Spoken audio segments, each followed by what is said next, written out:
Hi besties, hi bunnies. Coffee's cold, truce brewing, let's hit the road. Just Machado, wheel in hand, time to unfold. Early light breaks, coffee chilling in my grip. Hi besties, hi bunnies, join the trip. Cruising mass highway, spilling secrets for hours. 1 to 3 deep, no holds barred, owning our power. Squad's got my back, riding waves through the storm. Besties and bunnies, keeping it warm. Got that wild spark, singing random and free. Keeping the vibe alive, just you and me. Trolls creeping in, haters twisting the feet. Weak shots flying, but they can't plant the seed. Jabbing in my style, my fire, my rise. Obsessed in the shadows, watching with jealous eyes. Drama stirrers calling grift, but facts don't lie.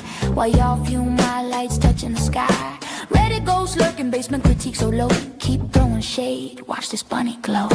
Meow, meow, meow, meow, meow, meow, meow. Hey. Meow, meow, meow, meow, feel it now. Bunny. Just Machado show, chasing down the real. Besties and bunnies got that unbreakable seal. Meow, meow, meow, meow, trolls fade away. Truth in the air, lighting up the day. After dark or dawn's first gleam, we claim the throne. Justice rolling, meow, if you're in the zone. Meow, meow. Love to my besties trolls. See a truth awaits. Just Machado show. Buckle up. Meow, meow, meow, meow, meow, meow, meow.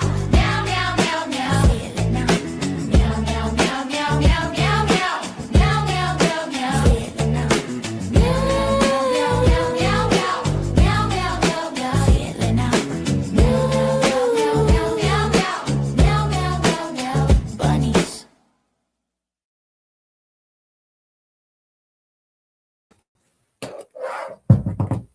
Hi. Listen.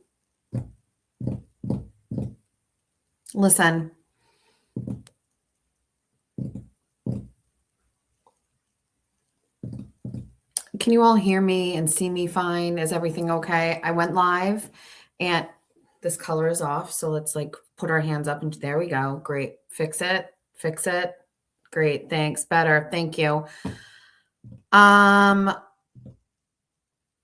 I just, again, please stop changing on me. Lights, please. Why is it? Anyway, my skin looks dewy. Great. It's the stuff that I got from the bestie, Mermaid Mary. Remember the bronzing stuff that she sent me? I found it's bad vibes. Yeah. Right. All right, I almost did this from my bed. I almost pulled this fucking laptop into my bedroom and was like, let's have conversations. But I thought I would be slouching too much. And I hate slouching. You know how I hate slouching. So what you're looking at is a woman on the edge right now. Okay. Actually, every single solitary person that I am encountering, with the exception of you, are pissing me off. Everybody. Every single person is evoking from me, like me getting just so fucking pissed off. And occasionally I will have like 1 or 2 people that will do that. And I will linger on it momentarily and then we pivot. We like go to something funny or fun. Today, there are a plethora of this goddamn fucking light. Stop changing. Do we have to go in the corner? We'll go in the corner. What do you want from me? I'll do whatever you want. There are a plethora of people and things that are making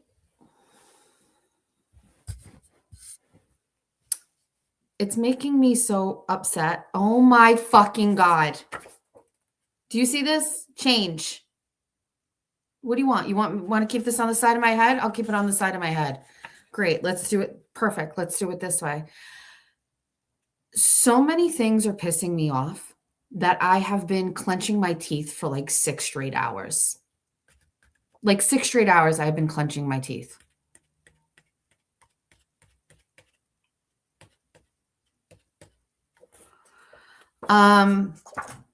Don't worry, I made a list. so we can like effectively maneuver through all of it.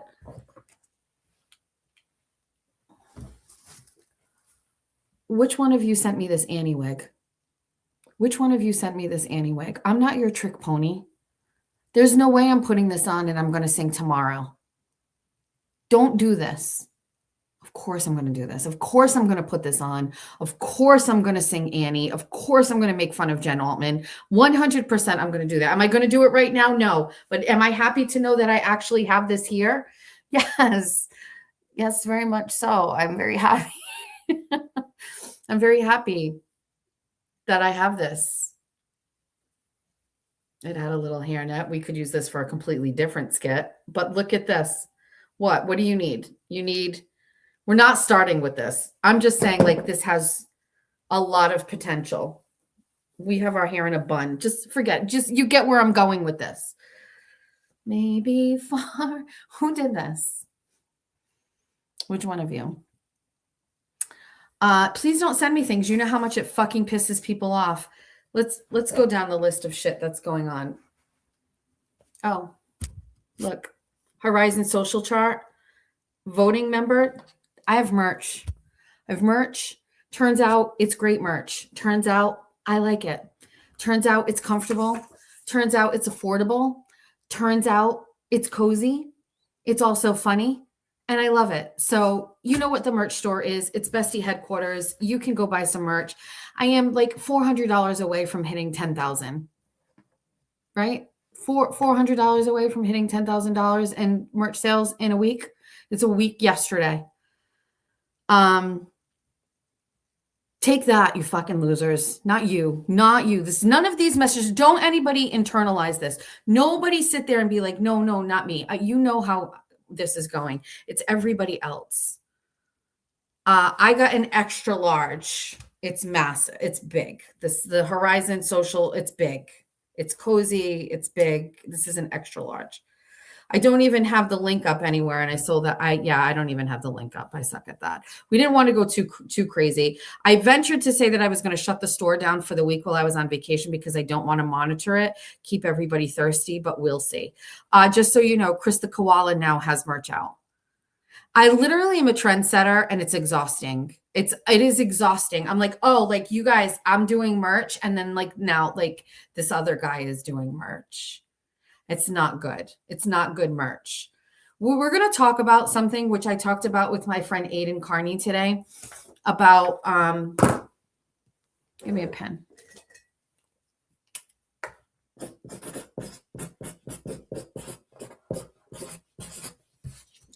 We're going to talk about metrics. Okay.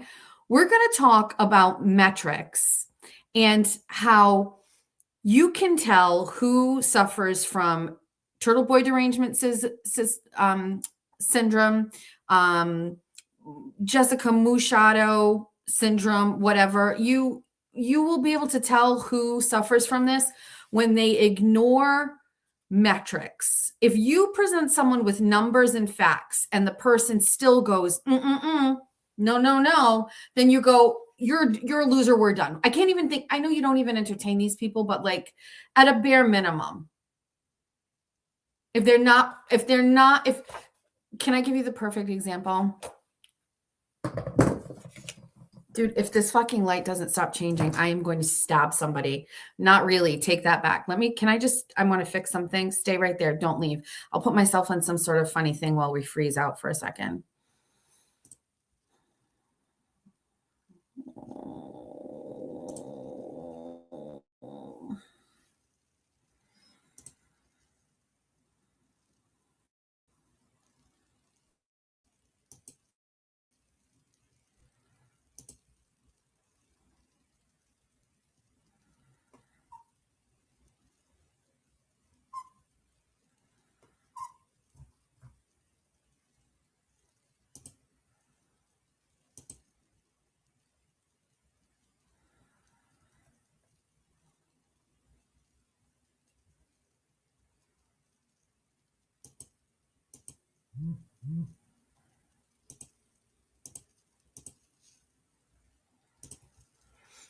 we've already done this and it is supposed to work the way that it's supposed to. It's not working. I don't fucking know. Let me give you the example. When somebody's like, oh my God, Turtle Boy sucks. And then you go and click on his shit and he's got like 150,000 subscribers. So it's not true. Okay. So that's not an accurate statement. So you have numbers that show that people do like and do watch and do listen. And if you say you don't, well, those numbers. So let me show you an example of someone who nobody does listen. Okay. Mike Crawford had a show tonight. I went on YouTube and I logged in and it shows like everybody that's live. And I was like, oh, okay, let's take a peek. And I pop in and remember when Mike was running his mouth and he was talking about like how people were going to be like, he's going to have a lot of guests. I'm changing this in real time and it's still not making a difference. He's going to have guests and things like that or whatever. Fine. So he's got a guest on some musician or something like that. And when I went in, he had 10 people and then it went to like 18 and then it went to like 20 and then it went down to 12 or whatever. And that is someone that nobody likes and doesn't think is good content and isn't watching. When you're in a chat and there are like 5,000 people, that is someone who is well liked. Stop lying. You're liars. You're liars. Like, I can't sell $10,000 worth of merch in 7 days if people don't like me. That doesn't even, that doesn't equate. If you don't like me, who the fuck is buying all this merch? Is there somebody hate buying it? But people are buying it to wear it. So you're lying. Stop lying. Speaking of lying, we're going to share some screens. We got a lot of screens to share. I'm going to try to get through the show. So here's where I'm at. Bun on Wednesday, right? Kimberly texts me, are you going to do a show tonight? Because I'm going to do Nurse Kim at dusk. And I was like, yes.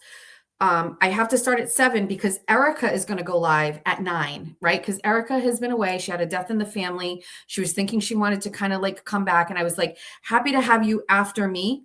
Like that will work. I will start right at 7 and try to do 2 hours. And then you can jump on at 9. Miss Kimberly, as you know, fashionably late every day of her life.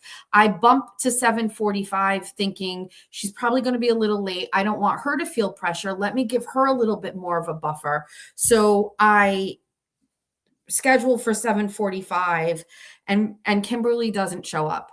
And so I was mad because I was like, fuck, I would have been gone. I would have been on at 7. And then I didn't want to start early because I didn't want people who were supposed to waiting around for 7:45 to like miss it. And so I just been, and I was fine. But while I was waiting, I was looking at things on the internet and I started getting annoyed and mad and things like that with a lot of fucking shit.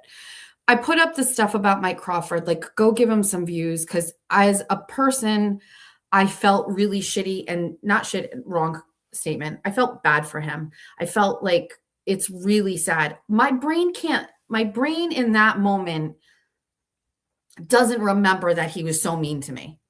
Do you know what I mean? Like in that moment, I was like, this is very sad and pathetic. And I'm going to watch and listen for a little bit and give him some views. And then I was like, I'm going to use my platform to encourage people.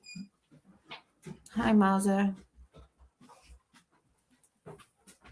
Sphinx. Is Georgia home yet? I don't know.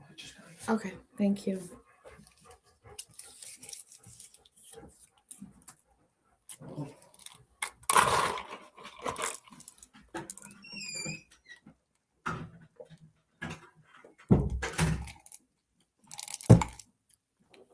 I didn't have a drink. Meowser got it for me. So I just felt bad. So I was like, I'm going to send people over. So I put up a post and then I walk away from it. And I'm watching and I'm listening, and it's just terrible. It was a terrible interview. It's terrible. He's a terrible host. The guest was just weird. And I'm watching it and I'm going, why did I ever let this guy get in my head about like me sucking? Why did I ever react to any of the things this man ever said about me? He is so not talented. Not even a bit, not even a little bit. First of all, you're not getting like a show for me tonight. We're having a regular conversation because of I'm like you're looking at me burning the candle at both ends, like physically, emotionally, all of the things. And I can't do a show. Like I can't. Maybe I can. We'll see what happens. Maybe far away. Maybe real nearby. Maybe we'll see. I have to get through this right now. And I was like, I'm sitting here and I'm watching it. I'm just giving him the fucking view. And I'm just like, I fucking let this guy get to me. I let this guy get to me. What the fuck is wrong with me? He's terrible. He's really, really bad.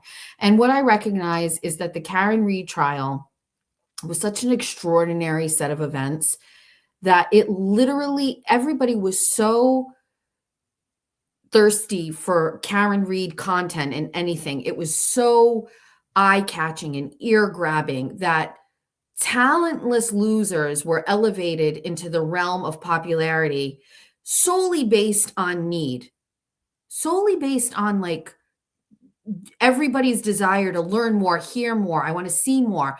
And people were so consumed with, rightfully so, by the way, that's not a dig, rightfully so consumed with it. They didn't matter what vessel brought them the information. We literally watched people give Mike Crawford tens of thousands of views for what? He can't even, it's pathetic. It's beyond pathetic. And I have no real problem with that. He has absolutely no business having the platform he has. It's really bad content. Like it's really fucking bad. And I like got mad when that guy like lied about me. And so I was having a moment here like an hour before, and I was watching this and I'm going like, also Jessica, like how come you don't, I have a friend of mine who anytime I ever like exude any bit of like not poor me, but like if I exuded that, like if I called that person, I'd be like, well, Mike Crawford is like saying, the person would get mad at me and be like, I do not like when you lower yourself to like feeling bad or letting these people are below you. Why don't you always think that way? Now, because I'm not like that. I'm really not. So I get mad at myself that I allowed that to happen. And then right after that happened, I saw this. Let me get it.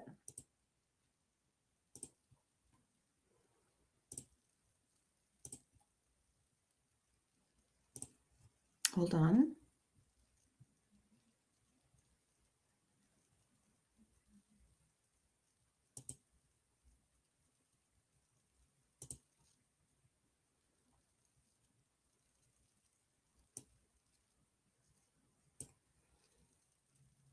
So I saw this.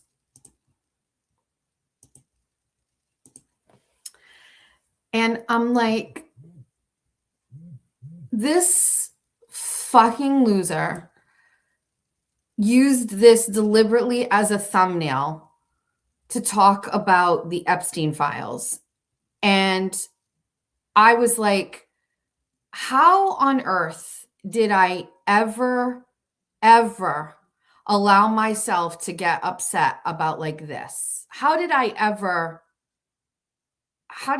let myself get this is crazy. This is ridiculous. And it was always happening. He was always doing these real like kitschy things, like real like grab, like what sell out fucking shit or whatever. You know what I mean? And I'm going, this is all today. And I was just like feeling gross and dirty about these people. I was on their shows. I told people to come watch me on their shows.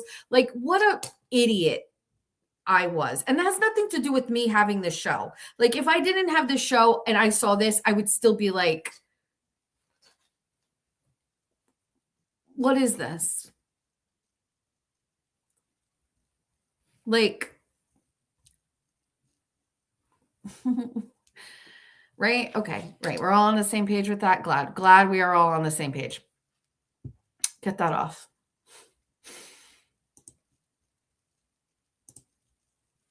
Okay.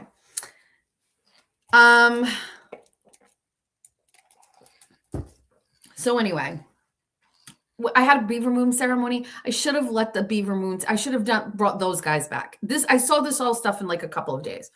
Also, nothing for nothing. If I'm being honest, I can't seem to get over the fact that I read messages between my former friend Erin and MLP where Erin said I was a waste of a brain. I cannot stop thinking about that. I can't stop thinking about how someone doesn't see what I'm doing here. And that's getting in my head. And so I'm feeling like really weird about that. So there's that. Also, I'll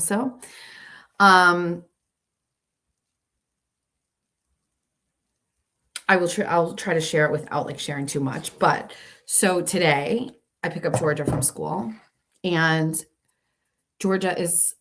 she gets in the car and she's obviously like very, very upset. And I have no idea what has happened. I haven't heard from her. She didn't tell me anything. So I'm going to like eliminate some of the things from this, but not all of them. She gets in the car and she's really upset. And now it's not a normal, like, I don't want to tell you right now, or when my friend's not in the car, I'll tell you. Like, she was very, very upset. She was tapping her foot on the ground and I was like, what the fuck is going on? What happened? And she's like, not saying anything. And I'm like, Georgia, what happened? And she instantly snapped and she was like, my job got taken away from me at school today. And I was like, what are you talking about? You just got the job. Like, you just trained for it on Sunday. You're supposed to start on this Sunday. That the job got taken away from her. And she is now hysterically crying in the car. And she's very, very upset.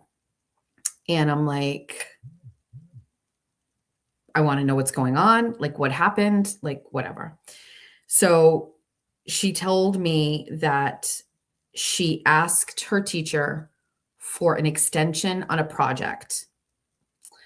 And when the teacher asked her why she needed an extension, Georgia told her, this is according to Georgia, that she started a new job at Sonic and that she has been trying to work-life balance type thing, I guess, in her own terms or whatever. And she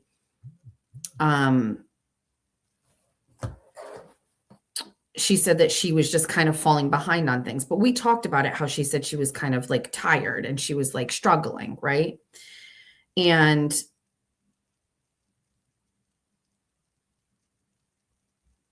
so she told the teacher, she asked the teacher for an extension on a project, and I shouldn't be buffering. Everything looks fine for me. I'm sorry if that's happening. What is going on?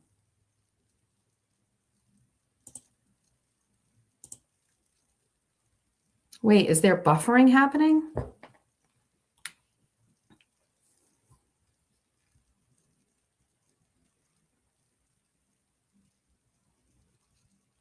Do you want me to go out and come back in? Okay. I'm not going to leave if long as I see none on my side. Okay. So Georgia tells the teacher, like, I just needed an extension on this project because of work and whatever. And we had already talked about this, like Georgia's like figuring her way out and learning to adjust to having like a nighttime schedule and all of these things.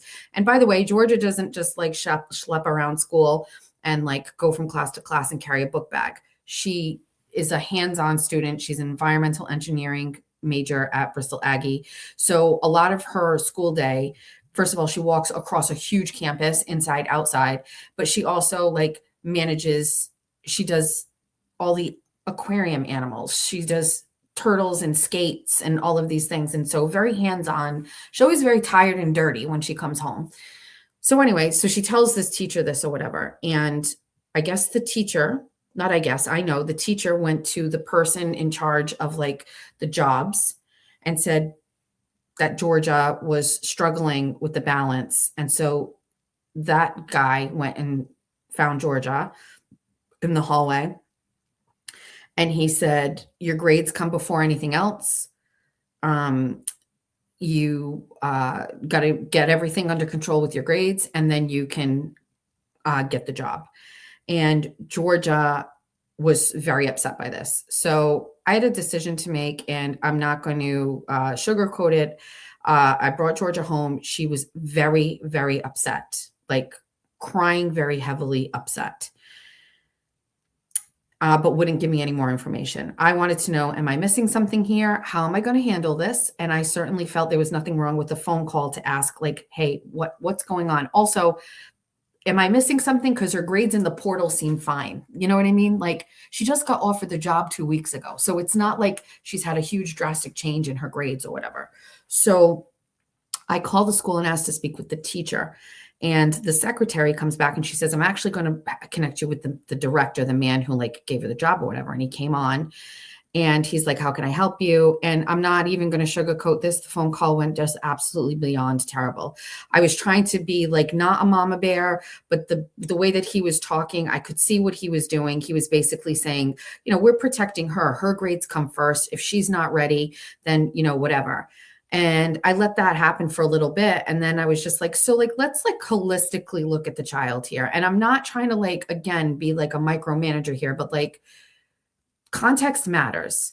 So I was like, you know, this kid was trying so hard to get so mad. This kid was trying so hard to get a job, and she was applying for jobs, not getting calls back, going on interviews, not getting hired. All of these things for months. Like, you all know that journey. Like, she's going through it. And I felt fucking bad for her. You know what I mean? Like, she clearly wanted a job. She couldn't get a job. How many times does she get it was wearing on her self-esteem, and I kept fucking shitting all over Target. I'm like, they're losers. They can't get their store clean. Like, don't worry about it. Blah, blah, blah, blah, blah. You know, like really kind of like keeping her motivated, keeping her, you know, whatever. And then, as you know, like she went on the Sonic thing and they never called her. And as you all know, she gets the call from Sonic, and then literally a day later, she gets a call from the school offers her this job. And she was like, I'd like to try both. I want to try both. And we were like, okay, we think we can do it. Because in the summer, when the school job really ramps up and it's every other day, you don't have a workload, you don't have school. So there's no reason you can't work a couple of days in the morning and a couple of days at night. And this kid wants money. She wants to work. She wants all the things. And I said, you know, I think it's really deflating that you didn't even give her the opportunity to try to figure it out. I think it was right for her to ask for an extension. The teacher could have said no, and then she would have had to have adjusted and done what she needed to do. But like, for her to recognize, listen, I'm a little burnt out here. Where can I find some wiggle room, and to ask for an extension, and then for them to take the job away from her, it made her so upset. She wanted the money, she wanted the experience, and she was devastated about it. This guy was basically like, and I give him credit because he stood on his business the whole time. He doesn't care about that.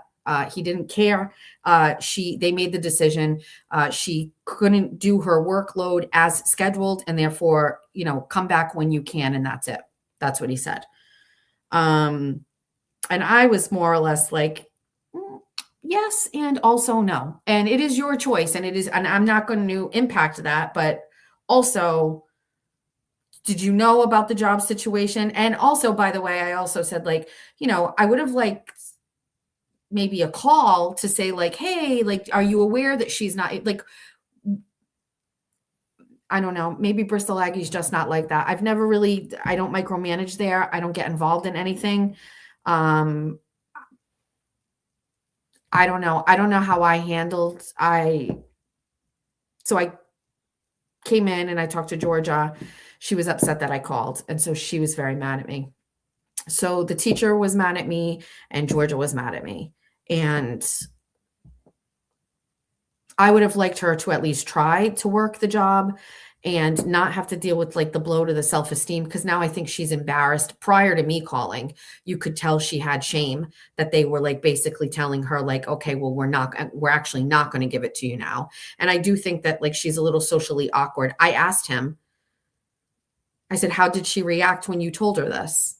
Because if she's this upset now, how did she react then? And he said, you know, she didn't really say much of anything. And I was like, yeah, I mean, if you know her, that's probably, I just don't think he knew her. I don't think I don't know. Maybe the teacher found out that she got another job and was like, well, she doesn't need two. But I think unless her grades are really bad and there was a decline in the 2 weeks, like, but that's not what I was told. I was told she just asked for an extension on a project.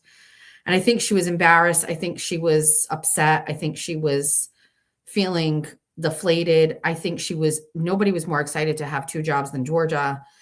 She was really looking forward to the summer, like in the schedule, going to there and being with the animals. I'm just sad for her.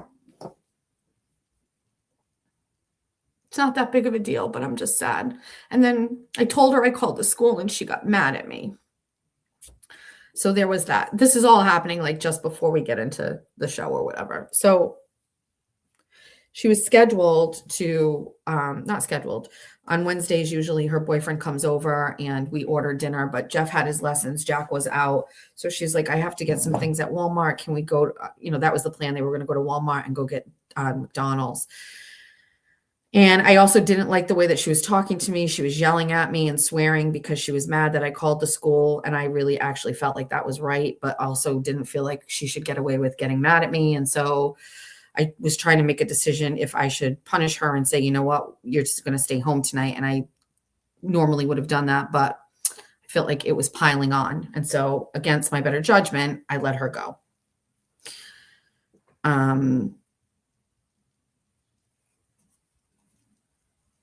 So there's that. I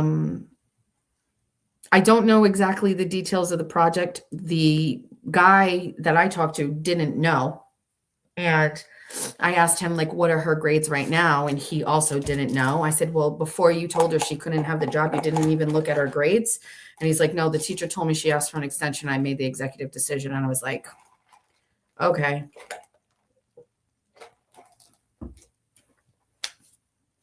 So there's that.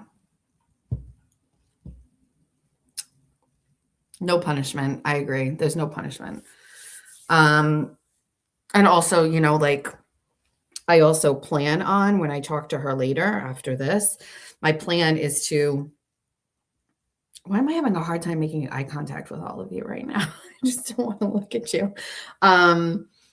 My plan is to, like, give her, like, carte blanche to just be like, my mom is so embarrassing and I didn't want my mom to call, which she didn't. Like, shit all over me tomorrow if you need to, if anybody approaches you, like, totally take that stance. Don't protect me. Perhaps I shouldn't have called. I just didn't know if I was getting the full story from her. And it just seems so incredulous to me that they would, like, take the job away from her after just offering it to her. So I just wanted to get a little bit more information and I wasn't getting it from her. Could I have slept on it? Sure. But also, like, she was very, very upset. So there's that. There's that. Let me cross off my lists. Crawford, check. Oh, that's not working. Crawford, check. Georgia school, check.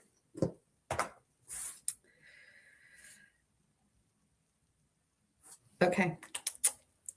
Want to keep going? I actually do think a teacher should have called. I thought that they should have called me too. Am I wrong? I don't know. I'm sure there's 1,000 different ways to look at this. That's how I looked at it. Also, I think today is such a crazy day with the Kelsey Fitz Simmons stuff. And I have been spending a lot of time thinking and reading, and I get very emotional and sad about this situation because it feels so absolutely wrong, every part of this. And it makes me sad for Kelsey and missing that bonding time with her baby. And it makes me very upset. And I'm sure you all feel the same way. And I'm sure you all feel like it's not right. And I agree, but doesn't it weigh on you a little bit? Like, as we're talking through, when we're going to go through these things today, the motions and the filings and I guess because of the probate court docs and things like that, like, it's just really weighing on me. It feels so incredibly sad. And I just always am feeling that like clock ticking in the back of my head. These are days like that baby tonight is going to bed with someone other than its mom. Is he going to remember her? Like, I'm so sad about it. And I think just listening and reading to all of it, it's just making me like very, very sad today. So there's that feeling. Let me cross something off because I'm seeing Pat Ford's name in the chat a lot. Pat Ford is a mod for Estee's channel. And so that alone right there should make the decision. I know there was some conversation about like Pat Ford wanted to be in on the Facebook besties group and things like that. The answer is no. I'm making an executive decision. Like just stay the fuck out of here. I have no room for like frat boy behavior in my life. I'm an adult. I live in the real world. I have real world responsibilities. We have built a real great, wonderful community here, brick by brick, tier by tier, screen by screen, 24 by 24. And you're not going to hijack that with your stupid bullshit or whatever. So Pat Ford is out. Let him stay in the chat. If he even looks at me the fucking wrong way, we fucking boot him. Keep him out of the besties chat. Go be a mod. Go infiltrate some other meaningless channel where we aren't bonded. We're bonded here. We're a group of people that like bond over things. They know everything. Every sweatshirt, every t-shirt has meaning. Stop being a fucking, just stop. We don't like you anymore. At least not today. We're just not in the fucking mood for it. Okay. So let me, Pat Ford mod SD. Bye. See you. Bye. Let's share a screen. So I want to share some information with you. Is everybody okay? Is this too heavy and annoying? Because if I'm being super annoying, I can tap out. I have a feeling you won't want me to, but like, because we have some work to do, but like, are you guys okay with it?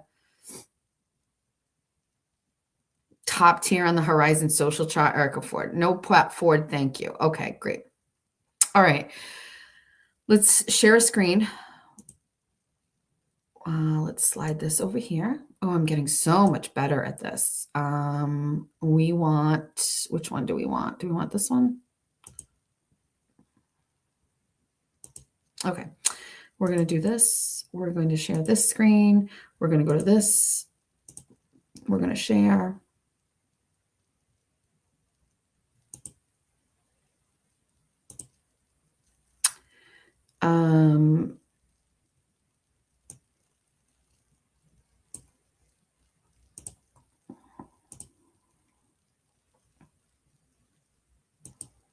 Okay. This account right here, Moo Does Drugs. This is Jen Altman. Okay. So let's see. Wait, Jess's daughter lost her job. Man, karma is a bitch, and so is Jessica Machado. I'm gonna like that. So I didn't even have to see that. This is Jen Altman's burner account. So I'm gonna comment.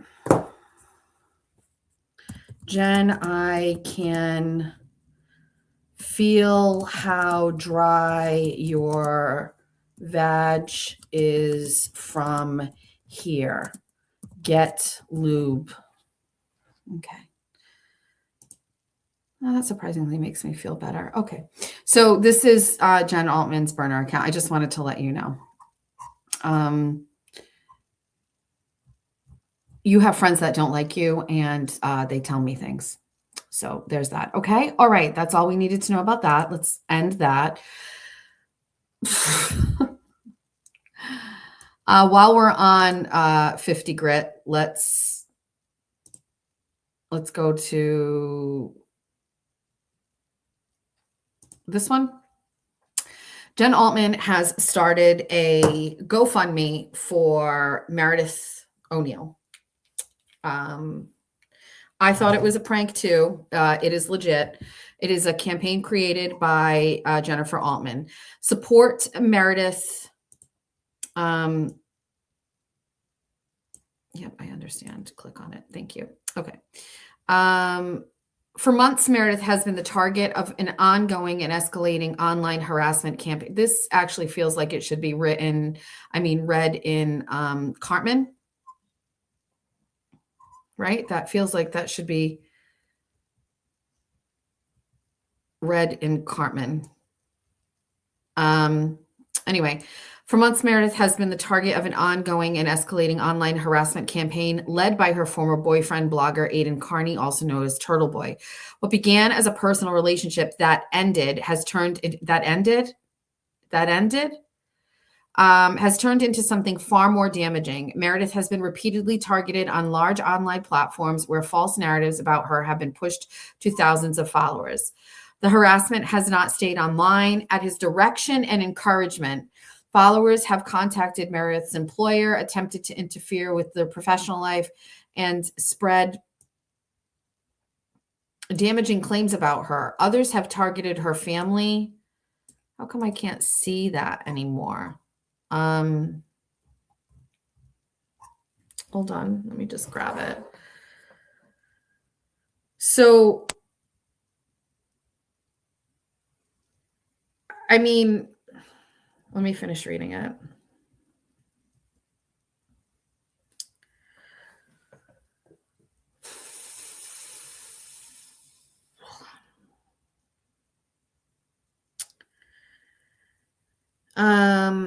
Others have targeted her family, including making disturbing posts about her daughter, harassing her parents and sibling, and attempting to involve outside agencies in her personal life. The consequences of the sustained harassment have been severe. Meredith has suffered personal and professional harm and is now being forced to defend herself against further attempts by Turtle Boy to escalate the situation through bogus legal channels. So, is this a defense fund? What kind of legal actions are being taken where you need to legally defend yourself? I mean, I saw this and I went immediately to like mass courts. Doesn't see like there's anything there. So what are we doing here? This fundraiser is being created to help Meredith cover legal fees as she works to protect herself, her family, and her reputation. More recently, the harassment has escalated even further. Strangers online have begun telling Meredith to harm herself and encouraging suicide in response to the false narratives being spread about her. Aiden has a long history of targeting individuals online, using his platform to bully and silence people until they're too scared to speak up. Meredith does not want to see this pattern continue. Anyone who knows Meredith knows she is a hardworking professional, a devoted mother who never asked to be placed in this situation. Your support will help her stand up against harassment, defend herself properly, and move forward with her life. Any contribution, no matter the size, is deeply appreciated. Thank you for standing with Meredith. Donations include $100 from a Meredith supporter, an anonymous giver, an anonymous giver, an anonymous giver, an anonymous giver, Tulu, anonymous giver, Darcy Cladick, Natalie Diana, anonymous giver, Borders Girl, Sanchez gave $500, Untwisted sent $10 and said, sue their behinds into oblivion. Anonymous giver, anonymous giver, anonymous giver, just Jesse, not me, says, united we stand and divided we fall. Women like you are whiny tiny males' worst nightmare. Anonymous giver. She has Gretchen Beerbomb has given $100. Anonymous giver. Jamie, this better not be you, TT. So I think she's got about $1,000 here. Listen, to me, I don't know how anybody else feels about this. The Give, Send, Go is one thing completely separate. The fact that it is a Jen Altman sanctioned fundraiser, is she a shapeshifter?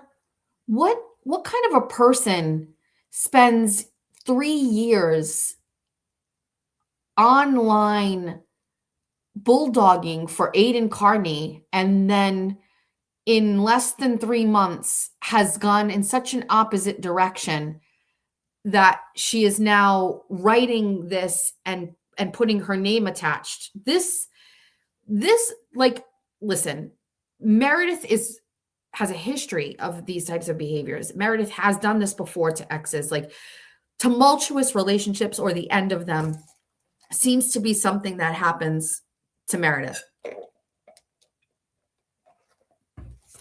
Also, she was in a relationship with Turtle Boy. He is not a like shy violet, as I was saying the other day about shy violets.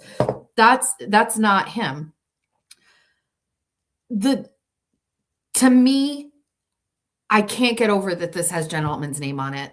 That to me is the wildest part about all of this. It is to me, it feels as if I just don't think she ever was being honest about her support for him. And that to me, because you can't pivot unless he did something directly to her, unless he directly hurt Jennifer, unless he did something to Jen Altman specifically. Nothing makes sense that this would be where she would pivot. You can't have a complete 180 thought process in your life when it comes to a friend. Like, I'm not talking to Erin, but it's reluctantly. It's with sadness. It's like with still respect for the history and the friendship. And do you know what I mean? Like,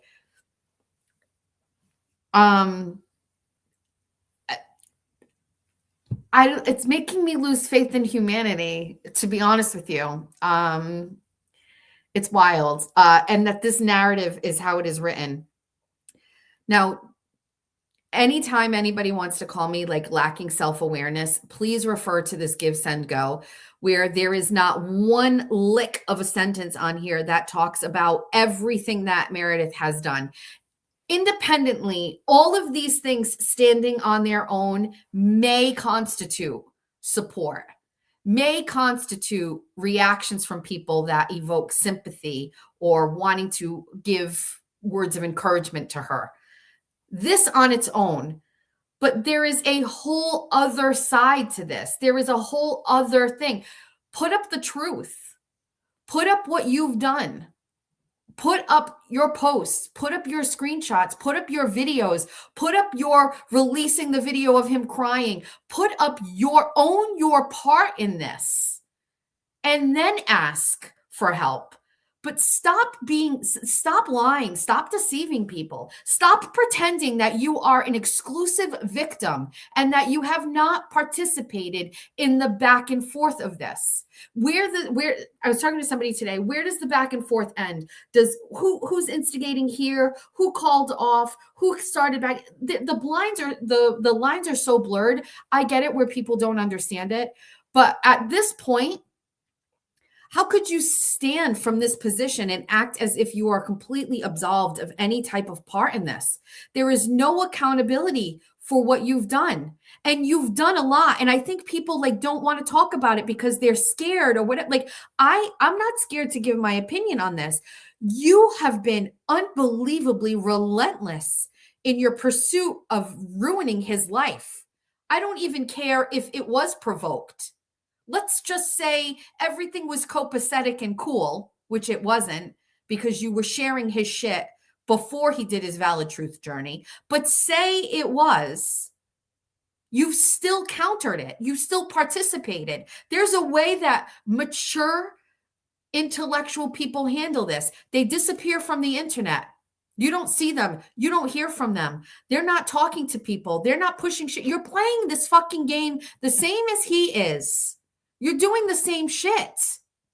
How dare you fucking try to solicit money from people? This is actually fraud. It's fraudulent to put this up here. This is not accurate.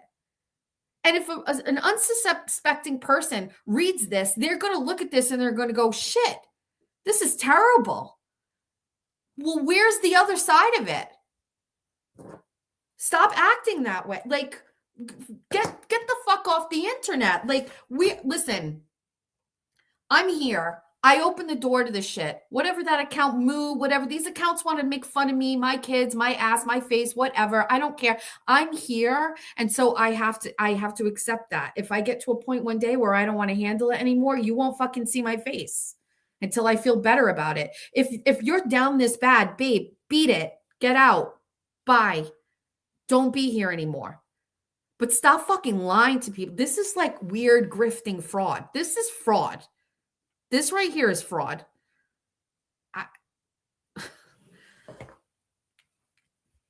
Is the chat okay?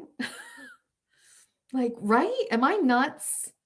This is crazy. Also, what about Karen Reed? Tap out. Chat's good. Okay, great.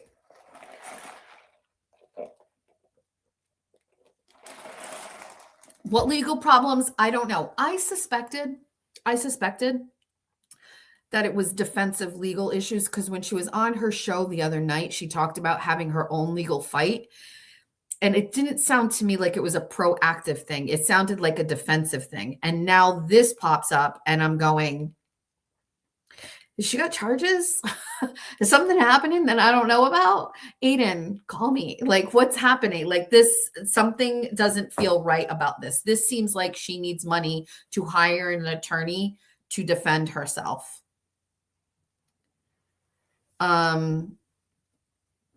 D. Johns has a really great point, and it says, nobody has received legal paperwork. You can't raise money for a lawsuit that hasn't been filed.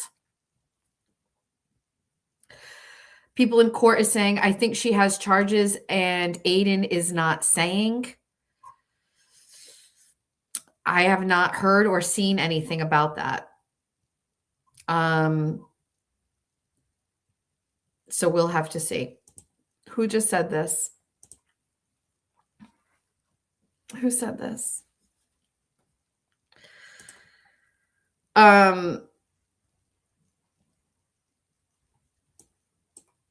Somebody's saying, keep looking. I've been on court docs all day. Anyway, is that good? Are we good with that one? Moo account, check. GoFundMe, check.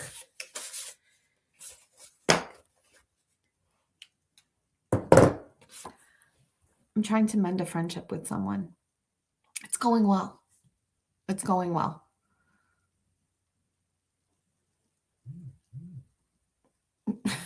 It's not Aaron, but it's going well. I'm working on it. That's all. I have nothing else to say about that.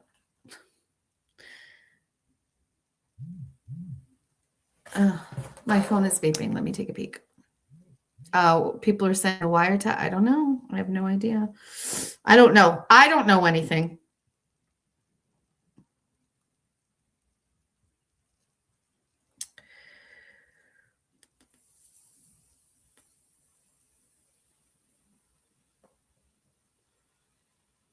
Hold on. I'm getting a bunch of things.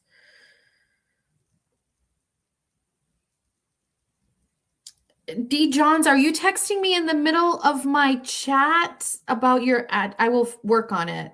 Give me a minute. I'm sorry. Give me a minute and I will fix it. Something about your order is not going to the right location. I will work on that for you. We can't do it in real time though, if that's okay. Can we do it later? Thank you so much. I'm not calling Ada. I'm not getting involved in that. Believe it or not, I stay in my lane, bitches. Please. Are you kidding me?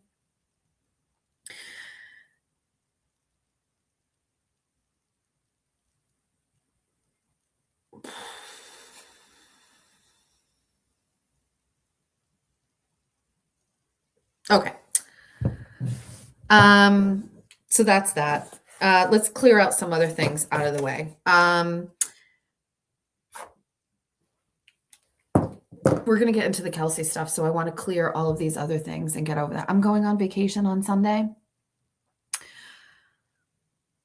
I'm stressed out about it. I shouldn't be. I understand. I don't know, for those of you who go on vacation, I don't know how you get out of your own head. I'm so worried about everything and everybody. And I just want everything to be perfect. And I don't want there to be anything to go wrong.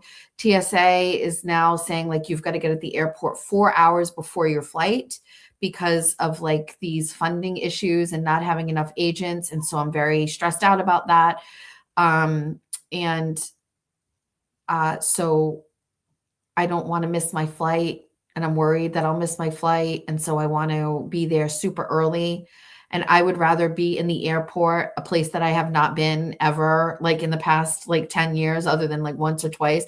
Like I'm thrilled to be in the airport waiting for 4 hours. Maybe I'm wrong, but like I will go there and just sit there and hang out and hang out and hang out. And I don't really care. Just get me, I don't want to miss my flight, my perfect flight. Like, and I hate using the word perfect because nothing is perfect, but my flight is damn near perfect and I don't want to miss it. And so I want to be there early. I don't want my flight to be canceled. I'm stressed out about it. On top of like all of my responsibilities at home, I bought a fucking vacuum like a month and a half ago at Walmart. And I don't get the cheap ass one for like 40, $50. I spent like $120 vacuum and it fucking broke. And it didn't even like break, like it broke. The motor busted. And I don't have carpets except in like 2 rooms. I have hardwood floors. This shouldn't be a fucking problem. And I didn't have time to fight about it or old time Jessica who stayed at home and didn't do anything like jobby job. I'd be like on the phone and I'd be like, they'd be sending one to my house by the end of the day. I don't have time for that. So I just had to suck it up and buy another one. And I'm blessed that I could afford it. But at the same time, I resent that I had to do it. Why can't I have a vacuum that works and continues to work? Why? It's every fucking appliance is cheap ass fucking shit and it sucks. I bought the new one and usually Jeff takes care of the vacuum and screws the handle in and stuff. I take it out of the box because I want a vacuum and it's so cheap.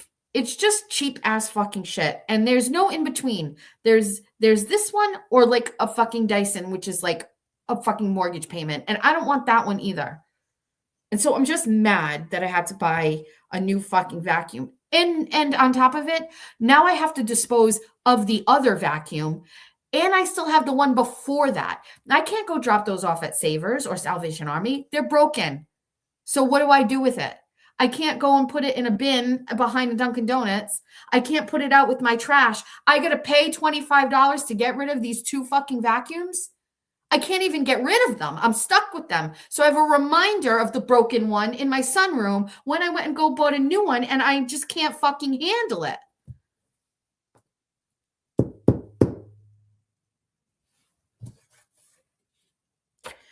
I am completely packed for my vacation. I basically have decided I took a completely different approach. To put a completely different approach to packing. I bought this cute little suitcase situation. It's a carry-on, and then it has like kind of like a square. Do you want to see it? Just wait right here. I'll get it.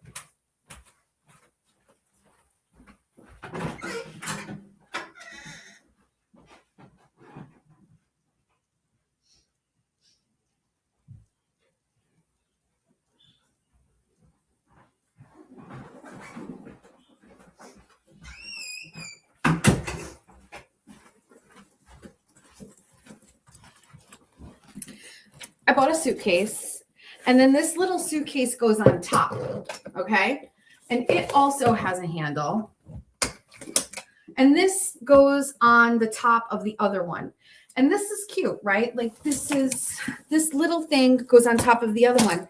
And then you like can roll them around or whatever. And everything that I have, I fit in the overhead one. And the only thing that's left is like my makeup and everything will fit in there. And I'm feeling like if I can't fit it in those 2 things, oh well. And if I'm really stuck, I'll buy something. And I don't want to bring any more than that. And so TT did a Shein haul. TT has an overhead bag, a bag underneath her thing, and she's checking a bag. My husband is checking a bag and an overhead. And I am not. No, I'm not doing it. I don't want to deal with that. I made sure I packed the most comfortable things. I bought a few new things. Lots of bathing suits, lots of cotton things that I'm going to be super casual in. And that's it. And I don't care. I don't want anything more than that. I don't want to bring a lot of stuff. No. So anyway, I'm packed. The only thing I have left to do is I have to put like my makeup and things in here, and my two pairs of shoes will go in the checked thing, and that's it. I just don't care. I want to relax. I'm not interested. I just want to relax. So that's vacation. That's Sunday. Sunday's also my 50th birthday. Perhaps I am getting a little cryy over that. 50's tough. Do you know how many times I hear people tell me like, oh, you don't look 50, you don't act 50. I thank you. I agree. But at the same time, it's pretty fucking daunting that I turned 50 on Sunday. 50. I am clearly not going to live to 100. I am closer to the end of my life than I am to the beginning. And that is a very hard thing for me to think about. And so, yeah, that's very humbling. Mortality is creeping into my brain and it is getting to me. So there's that. Saturday, where that's the last thing on my list. And then we'll read some super chats. We'll chat a little bit and then we'll get into the Kelsey stuff. In between, we're going to call Georgia and see where she is. Saturday is our meet and greet. I currently have, let me see, 1, 2, 3, 4, 5, 6, 7, 8, 9, 10, 11, 12, 13, 14, 15, 16, 17, 18, 19, 20, 21, 22.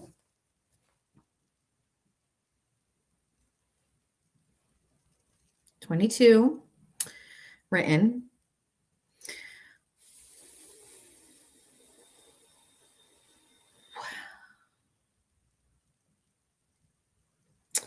23, 24, 25, 26, 27, 28, 29, 30 people who have paid for the bowling food option. That's 30 paid. And then I believe I have another 25 to 30 people coming that are not paying. So if we get 50 to 60 people here, this will be insane. I hope that I can have like a meaningful connection with each one of you. I will be sad if we don't get to talk at a minimum. And so that's my goal. Nothing else really matters other than like actually meeting or seeing people again for the first time in a long time, connecting, meeting, faces to names, and talking. The bowling and the food stuff obviously is wonderful that it's there, but we'll see. But I went and got some fun stuff, and we have some really great giveaways, and including some merch. I got in one of the Bunny After Dark hoodies that I ordered to give away. We have a framed original Horizon social chart that we're going to give away, and some other things that I think are going to be really fun. And so I'm very excited. I don't know what meet and greets normally should sound like or look like or whatever. I just feel like there should be an opportunity to give like a couple of things back or whatever. So we're going to do that. And so I'm actually very excited about it. Saturday, we're not going to do a morning show. We're going to revisit it and see if we're going to do this after we come back from vacation. But Saturday is just obviously going to be getting ready to meet everybody and have fun. And that's it. Set the bar low. I will love to have feedback after the fact to let me know what you think, what we could do differently for the next one. Do we even need to have like an activity? Or can we just like go and hang out at a bar or something like that? I feel like a little bit of structure helps everybody out. You know what I mean? For those of you who can't come, I wish you could. I got a text message from one of the besties, one of the bunnies, who told me that they are flying from Florida to come to this event, which instantly made me feel like a lot of pressure. And then I was just like, you know what? Actually, no. If I had the ability, I would be doing the same thing. That bestie / bunny is bringing bunny name tags and bunny stickers. And so I'm very excited to meet the bunny from Florida.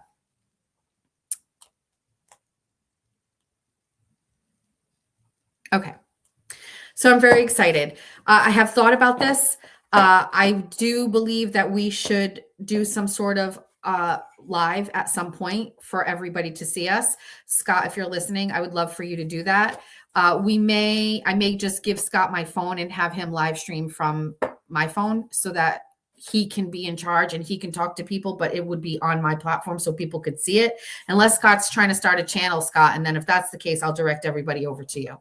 With that being said, at the end of tonight's show, which I'm going to try to, obviously is not going to be 9 o'clock. I'm going to try to get through the Kelsey stuff. We're going to send everybody over to Erica as long as she can hang on. I will try to get through all of this.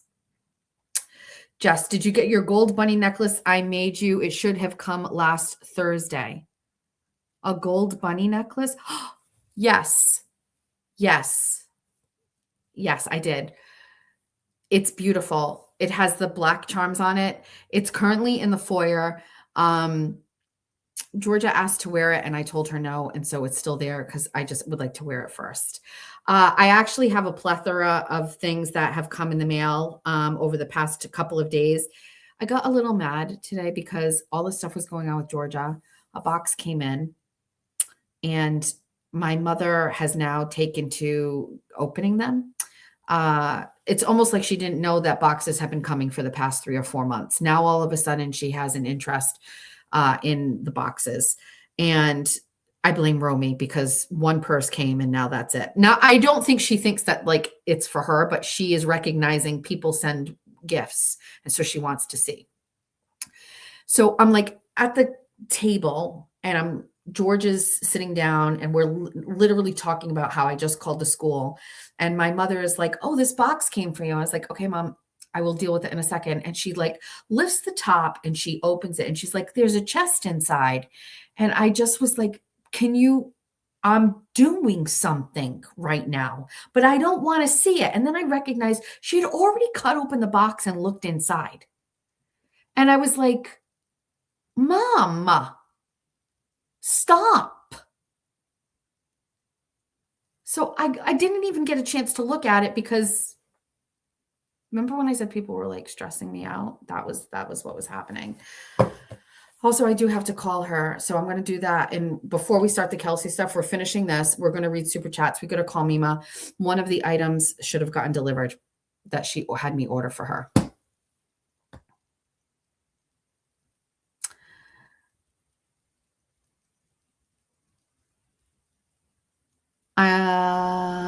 Mama, you have a lot going on and you have a lot happening this week and it's normal to feel. I do. I feel it's the teeth clenching and things. I had the highest hopes today that I was going to have a fun, sexy show and I can't feel fun, sexy. Mima does love looking in the boxes. Okay. So that's Saturday. It starts at 6 p.m. You still have time. I mean, tomorrow I have to call and give a final number. But you want to come, Kane's coming. Jeffrey's coming, TT's coming, Kane's coming, my mod Lauren is coming, Funeral Related is coming, Cyber Chick Boston is True Crime Fangirl coming? I'm not sure. And so we have Cheech can't come now. Cheech was coming. And so we have quite a few peeps that you'll get to meet all in one shot. We should do a live with Skip while we're all there in one spot and we can all talk to Skip. Right? Pat Ford better not be coming. I don't need to catch a case just before I go on my vacations. All right. Thank you so much for letting me get through that. We have some work to do tonight. We have to talk about some of this stuff. So let's get rid of, I'm clearing out the stupid give fund, stupid shit or whatever, dumb. Nobody cares. Best of luck. You can 100% tell that Moo account is Jen Altman. It's just the same exact style. So that's all done. We're done with that. We can get rid of that. Perfect. Okay. So now I have literally every document up and ready for you. We're going to talk about that in a second. Let's read some super chats. Let's see. I need my glasses for this. Barb the cat is a new member. Any relation to Murphy? Mr. Monk's understudy, where have you been? Has become a YouTube member. We are in a, does anybody know this? I can't say that word. Did we go over this? Mercury? I can't say that word. We're in a Mercury retrograde right now. You got this. Good morning, LC. Is a numeric? Is it morning? Like Good morning. Tons of Fun said the wig will help you feel better. For sure. We might do it. We might. We'll see how we feel after we're done with this. After this, we got to call Mima and we have to see where Georgia is. And then we're going to get into the Kelsey stuff and we're going to try to get through it in a succinct way. Also, FYI, tomorrow we have court for Kelsey. And yes, I will be there. And you know how much I fucking love traveling 2 hours each way to go a fucking court session. But this is an intense time. And so we have to handle it. I also booked my hotel room for the 3 nights for the trial when we come back so that I don't have to drive and I will be up there and I will cover the case and the trial for those 3 days. So I'll be there Sunday, Monday, Tuesday nights into Wednesday, and we'll extend it an extra day if we have to, but we're going to give the trial the coverage that it deserves. So there's that. Laura sent a super sticker for £2. Thank you, dear lass. Arkansas bestie, please don't do this. No mood for Pat Ford or any of those other witches with dry vaginas, but let's cheers to just being a great mom and we love you to the moon and back. My daughter just said she's goals. Not sure exactly what that means, but I think it's good. Goals is please stop. Do not. Boss man should not be allowing you to spend this kind of money. And that is going to piss off Pat Ford in a way that nobody will understand. That's more packs of cards that he could be buying and opening. Thank you, bestie. Bay Harbor Beauty gifted a bunch of memberships. I'm sure you all scooped those up right in the moment. Thank you so much. You have to do nothing else other than to ensure that your eye cream is always available to me. I don't know if you can tell. You probably can't. But my face is a little bit tighter. Do I use the eye cream a little bit more in this area here? Yes, I do. Yes. Also, just to be completely honest, there is a little bit of a side effect to this. Whatever is in it is making my face itch a little bit after the fact. I'm sure that's normal because it has retinol in it. Is that correct? Let me switch over the comments so I can see. It's not an aggressive itch, but it's just like and it's not a dry itch. It's just like I don't really notice it during the day, but when I get into bed, I feel like I want to go like this. And you know what I mean? It's the retinol. Does that do it? It's a slight little itch, but I do feel like my face is a little bit more snatched. Well, I know it is. I know what's going on over here is 100% way different. It's not even a tingle. It's like, I don't even know how to, it's just a slight like itch. It's I only notice it when I go and lay down in bed. Now that I'm thinking about it, I wonder if it's when I get in bed after I just put on the eye cream and I've got like that big Amazon fan on the side of my bed and it's blowing and it's probably like, it's just a slight little itch. I don't know. The eye cream is a fucking dream. And I just feel like things are just snatched. Use SPF, please. I shall. I will tell you. So full transparency, because I share everything with you about what I do. Mermaid Mary sent me that Physicians Formula. It was like this bronzer, right? And I love it. And I put it on my face. It's a little dark. And also, I'm not saying it was dry. It did absorb into my skin. But anyway, I'm like a weirdo. So I put that on. And then as soon as I put that on, I went and used, what is the cream that Bay Harbor Beauty sent me? The one that I use all the time. You sent me a second one. I took some of that and I put that on top and it almost kind of like made the other thing more pliable. And I don't know. Everything just worked. Everything is working. Okay. So there's that. Let's go back to the super chats and go through those. Thank you, Bay Harbor Beauty, for everything that you have done for me and my channel and my face. Bestie gifted a super chat and put a bunch of hearts on it. And who is that? It's Enchiladas, Texas. Oh, hi, Bestie. Nicole said, I miss the quality of vacuums. And appliances in general. I have elderly patients that still have their Auric vacuums from the early 90s. Those still work, right? This cheap ass shit that we buy, it sucks. I agree. You should have just taken that vacuum broke and brought the same vacuum and returned the old one without the receipt and get store credit for a switcheroo. Listen, maybe in my poor days, I would have done that, but I didn't need to do that now. But I feel you. And yes, maybe that was something I have done in the past. Pam Cakes, what a great name, is a new member. Hi, bestie. I can't wait for your coverage tomorrow. Thank you, Lady Sherlock. I will be there bright and early. Can't wait for Saturday, besties. Yay. Me too. Okay. You want to get into some Kelsey stuff? I get it if you're not used to this and you really kind of want me to like be fun and whatever. I just can't find it in me today. I need to call Georgia though. So we're going to do that right this second and see where she is, because it's 9 o'clock and she should well be home by now. She may well be here. I have no idea. I can't see anything in this office. I'm alone, an island. Also, thank you to Wendy. I had my salad again because you got me too. Hello? Hi, where are you? I'm outside. Okay, I didn't know that. I was just checking. Okay. All right. Sorry. Nope, that's I've okay. been home. I figured as much, but I'm ready. I'm on my show, but I'm ready to start going through some documents. So I just wanted to call you. You're not on air. I just wanted to make sure you were home. Yeah, no, I'm home. Okay. All right. Tell Angelo I said hi. Okay. All right. Bye. One down. Let's call Mima.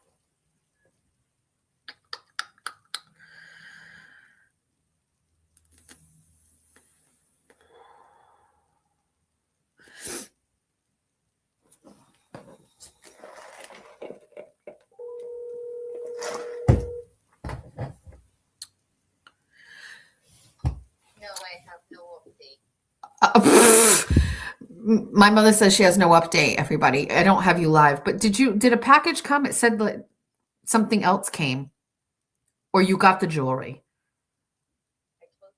Oh, did you open it? Yeah. Is it good? It's the big bracelet. Is it good? The big, yeah. Okay. All right, that's it. I was just, before I started the show, I looked at my notifications. I wasn't sure if that's what it was. The other item from the registry already shipped. It should be here tomorrow. I'm not going to say which one, but that one is already shipped. So one of them will be here tomorrow. All right, that's it. Okay.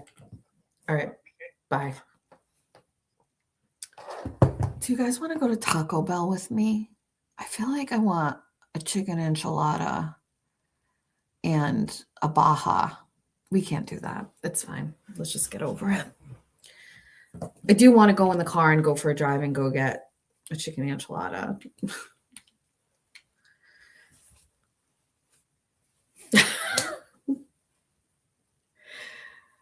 All right. No, stop cheesy festive nacho fries. Like this, I'm about to derail my food journey with one drive to Taco Bell on a live stream. It's not really, but like I could see myself doing that and then just like never coming back from it. We're not door dashing. No. Thank you. My skin, it's Baja Beauty and all of the things. Let's want to go through some docs together. We'll go through some docs. Erica is waiting. Erica's going to do a show after this. I could be a life coach. Are you fucking kidding me? A life coach? What part of this makes anybody feel like they want? Do you? No. Nope. We're failing. Here's what we're going to do. We're going to go over these documents and then we're going to drive to Taco Bell and we're going to go get treats and then we're going to eat it on the way home and then we're going to get into bed and I'm going to be like, okay, we're done. And then we're going to pass you off to Erica and she's going to hold you and she's going to take you to nights she's going to take over for the rest of the night. It's all in my head. It's already doing it. Let's work on some docs, please. Let's get through this. Oh my God. Oh my God, I almost just got rid of you all. Jesus. Let's do this. Let's do this. Okay. So. Oh, wait. I'm so glad that you enjoyed your salad. If you ever need me to drop you off another one, let me know. I will let you Venmo me next time. It was just beyond enjoyable today. 2 back-to-back days of the best salad ever. I was very appreciative of it. I can't show you, but Wendy wrote me a note and a sticker on it, and I loved it so much. I took it off. It came right off, and I stuck it on my refrigerator on the side where I have like all these stickers from like my political things. I put it right over there in the corner. Damn, I was going to bring name tags. Remember that song? Damn. I wish I was your lover. We think Jimmy's mad at me because I didn't hang out with him this week. I'm clearly struggling and I could not find the time. I can never seem to find the time to go on a safari with him. But I think he's probably mad at me. Don't be mad at me. Thank you. All right, let's go do some work. We've got some work to do, okay? Somebody said Baja Beauty, Baja Blast. Do you know they have a midnight Baja Blast? It's purple. Okay. Let's get into some documents, please and thank you. First things first, I'm the realist. First things first, I'm the realist. Where is this? Let's go to this. Let's go to this. Let's bring this here. Okay. Share screen.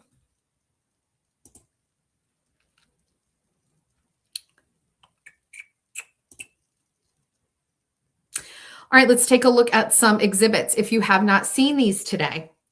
So here's the thing. Justin has been able to essentially give his side of the story, give his ideas and things about who Kelsey Fitz Simmons is, and was able to get one of the most powerful things in the state of Massachusetts in his favor without Kelsey ever even being able to give her side of anything. And that was obviously a restraining order and to get one so that she couldn't see her child. And since that has happened, Kelsey has obviously been through a journey of having to, first of all, physically recover from almost dying, and then be in jail. And then what happened with Ben Rosa? We have to pause. What does this mean? I can't start this until I know what's going on. What happened?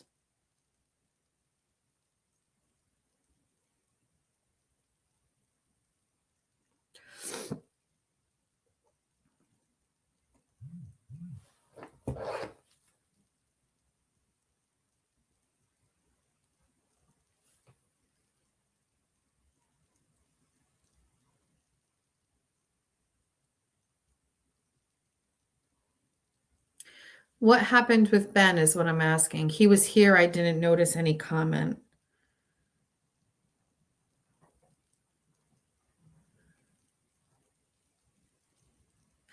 Stacy Face Travels. Hi. Could you do me a favor, Stacy? Can you call me tomorrow? I mentioned it on my show either yesterday morning or this morning. Can you please help Julia and Aiden plan their honeymoon, please? They're tapping out and I really just need to help them. So can you call me tomorrow? I love you. Thank you very much. I do not know what was happening with Ben Rosa. What's this? The one thing I love more than fun hangs is canceling plans. Yesterday, Jimmy is so ambitious. I'm sorry. I love you. I'll be at the airport for 4 hours on Sunday if you want to just come hang out with me. Okay. I don't know what's going on with Ben Rosa. Thank you, Stacy, very much. Okay.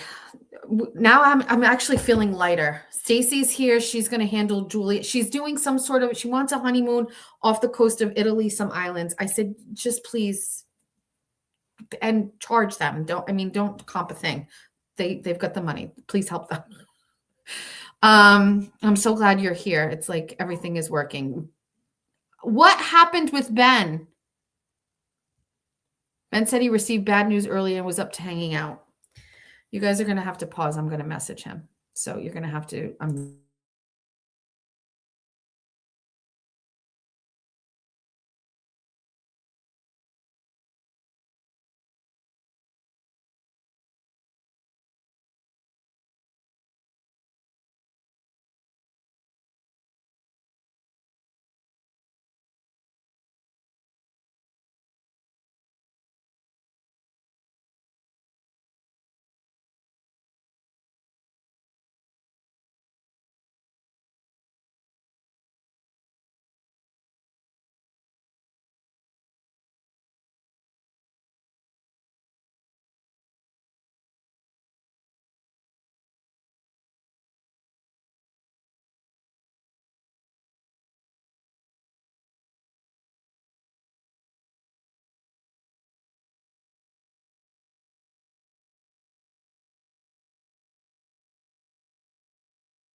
All right. How's everybody? All right. Ben's okay. Ben is okay. He's a little depressed. I'm sure, he's happy to discuss it and talk about it. He'll see you on Saturday. He will be with us on Saturday. But I just wanted to check and make sure it wasn't anything that was really, really bad. He told me to make sure you guys knew that he did not need to be talked off a ledge. He's okay. All right. Okay. What's the bronzer called? I will get it for you in a few. Okay. All right. So let's get into this. So going back to this, Kelsey has not really had an opportunity to truly defend herself. And I think to a lot of people were like, well, she'll get her day in court and things like that. However, we talk about this personally, there has to be some sort of a proactive stance on things. And I was actually really great to hear and to see that they had actually taken basically a step here to show not only the court, but the public that Justin is not the righteous, perfect, father of the year type situation that I think that they were trying to push. And we're going to get to those text messages between Justin's mother and the Stowe police officer. But Rule 17 Exhibit A had 4 videos attached to it. So let's read those, or not read those. Let's pull these up.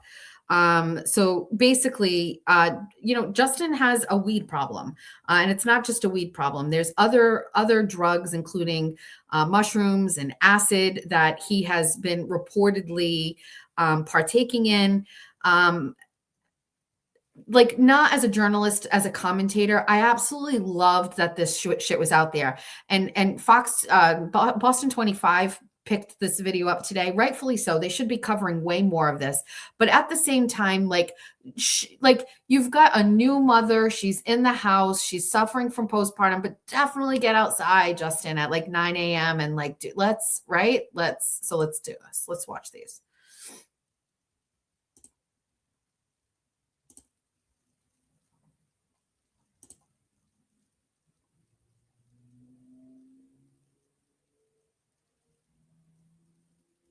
So you're a grown man. It's 11:37 a.m. and you're outside, smoking weed. Now, this is just tough hit right there, huh? Right? Tough hit. This is your morning. You're outside, in the corner, hiding, smoking weed. At a minimum, let's just see the real you. Let's see who you really are. You know what I mean? Because who you really are is this. You are who you are when nobody is looking. He is hiding. He's hiding around the corner. He's a firefighter, and you cannot be smoking weed as a firefighter. Now, you and I are all probably thinking the same thing. The date on this is April 10th of 2025. Was Justin working that day? Was Justin going into work later? Did he come off? I mean, he's an active firefighter. He's working. So here he is. This is him. Here's what he's doing. There's another video. I think Fox had maybe this one, I think. This is what we saw. But here's another one. This is on 4/12, a couple days later, 12:30 in the afternoon. He's in the backyard getting high again.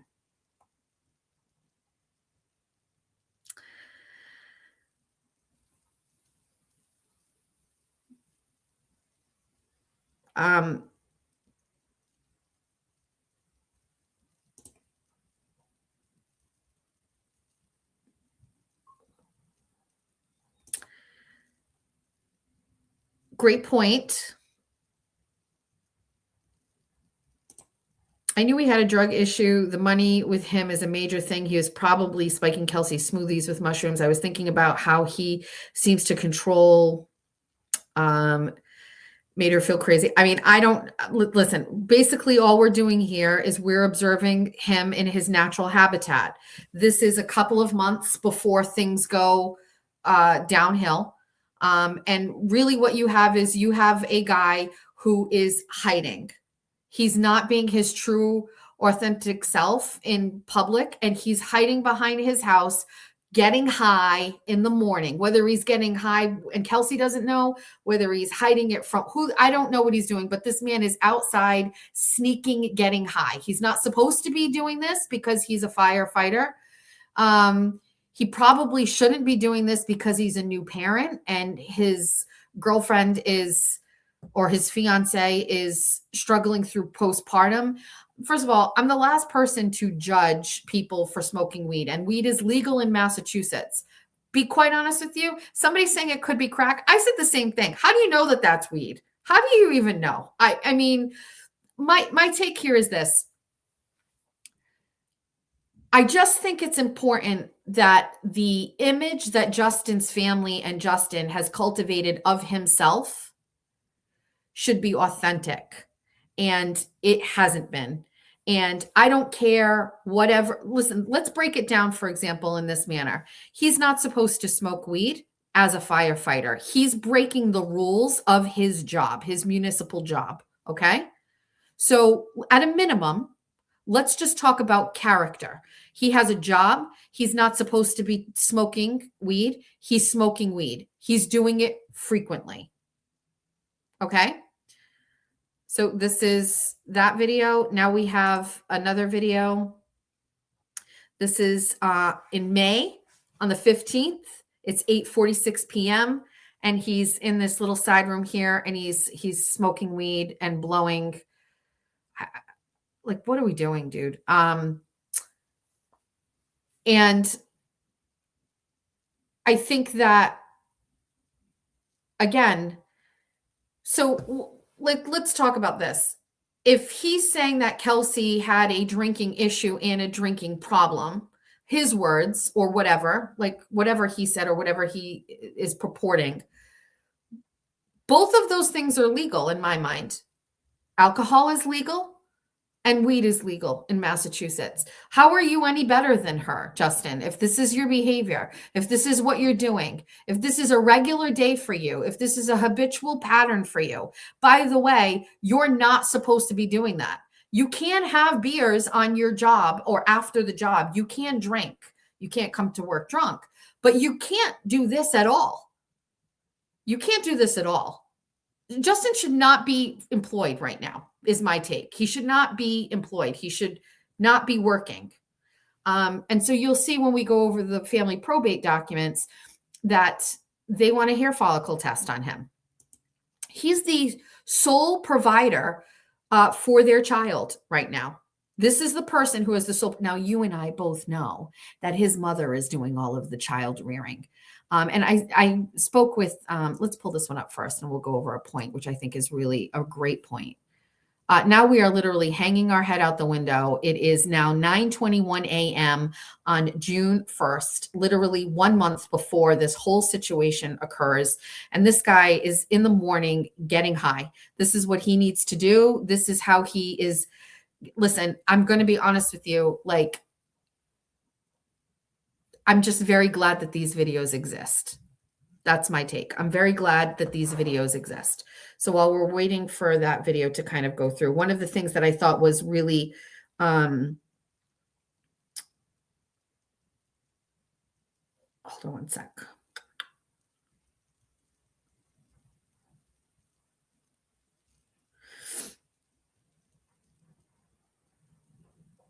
Lauren is saying, leave the vacuum out by the garage. I'll put them in a dumpster that she has. Oh, maybe I shouldn't have read that. Massachusetts General Law Section 101A, police officers and firefighters with smoking. Section 101A, subsequent to January 1st, 1988, no person who smokes any tobacco product shall be eligible for appointment as a police officer or firefighter in a city or town, and no person so appointed after said date shall continue in such office or position if such person thereafter smokes any tobacco products. Provided, however, that prior to termination of a police officer or firefighter for a violation of this section, the police officer or firefighter shall be provided with an opportunity to enter a smoking cessation program. Provided further that a subsequent violation may be cause for dismissal. The personal administrator shall promulgate regulations for the implementation of this section. Now, are we getting really far down the line here? Look at the little pupper. It reminds me of Reagan. But people are saying this is why cops do dips or pouches. Correct. But further than that, he can't be consuming marijuana and working on the job. So if Kelsey can't have her child because she was drinking, you can't work because you're smoking. Isn't that how it goes? You can't get to sit here in a position of like sobriety that doesn't exist. Because like, in my opinion, and the more, like I was talking about this today and reading these documents and looking this whole thing, and then about how Kelsey's dad, like, had this moment with Justin where he was just like, we're going to be connected together forever, or whatever. This has just turned into a very bad situation. And these things get kind of like exploited and blown up bigger than what they are. But unfortunately, it's by all of his own doing. And that's it. Like, it's his doing here. PHC said, I'll be shocked if and when his chief does anything. Well, obviously, we're feeling that same thing in regards to him being charged. And to me, Justin was not the homeowner. Justin was not on the deed. Justin may have been living there or paying half the rent, but it doesn't matter. For his affidavit in court, he said that he resided somewhere else. He had left days earlier. The locks were changed, and therefore he had no business being in that property. He should have been charged. That's it. So with that being said, those are the 4 videos that we have that kind of show, again, Justin in his natural habitat. You know what? Maybe doing something completely normal, but in the context of everything going on here, just a reminder that Kelsey is no different than Justin here. Okay. If you're going to say that she's got an alcohol and a drinking problem, you have a smoking problem. How does that feel? Does that feel good? Is that how you want it to go? Let's pull up. Let's stop sharing for a second. Let's drag this over here. I just want to take a peek at this first before we do it. Let's go over to this. So these are the text messages, if you haven't seen on my X today. So these are text messages between Justin's mom and a Stowe police officer. They live in Stowe. And this is the interaction that Justin's mother is having with Lieutenant Kelly. And shout out to the besties who found her on TikTok. She's got quite the following. We'll get to that in a second. So here's Justin's mom. Morning, Kelly. It's Lisa, Justin's mom. I hope you get to enjoy the 4th of July with your family. This is literally days after Kelsey has been shot and is literally fighting for her life. I just want to give you an update. After interviewing several lawyers, we finally found one last night that we really like. He told us that charges are set. It should be on the news today. Kelsey is being charged with armed assault to murder and 2 counts of assault with a deadly weapon. It is a horrifically sad and overwhelming situation. But this is giving us a tiny bit of peace, knowing Justin and sweet baby Caden are and will be safe. Thank you again for your knowledge and support. It meant more than I can express. I'm curious about what knowledge you're talking about there. Lisa, what do you mean by knowledge? And the way that she is so casually, even like with an undertone of like excitement, talking about it being on the news and the charges. Wild to me. Officer Kelly responds, I'm glad you guys feel safe. Anyway, always reach out if you guys need anything. Wishing you a happy 4th with your family. How lovely.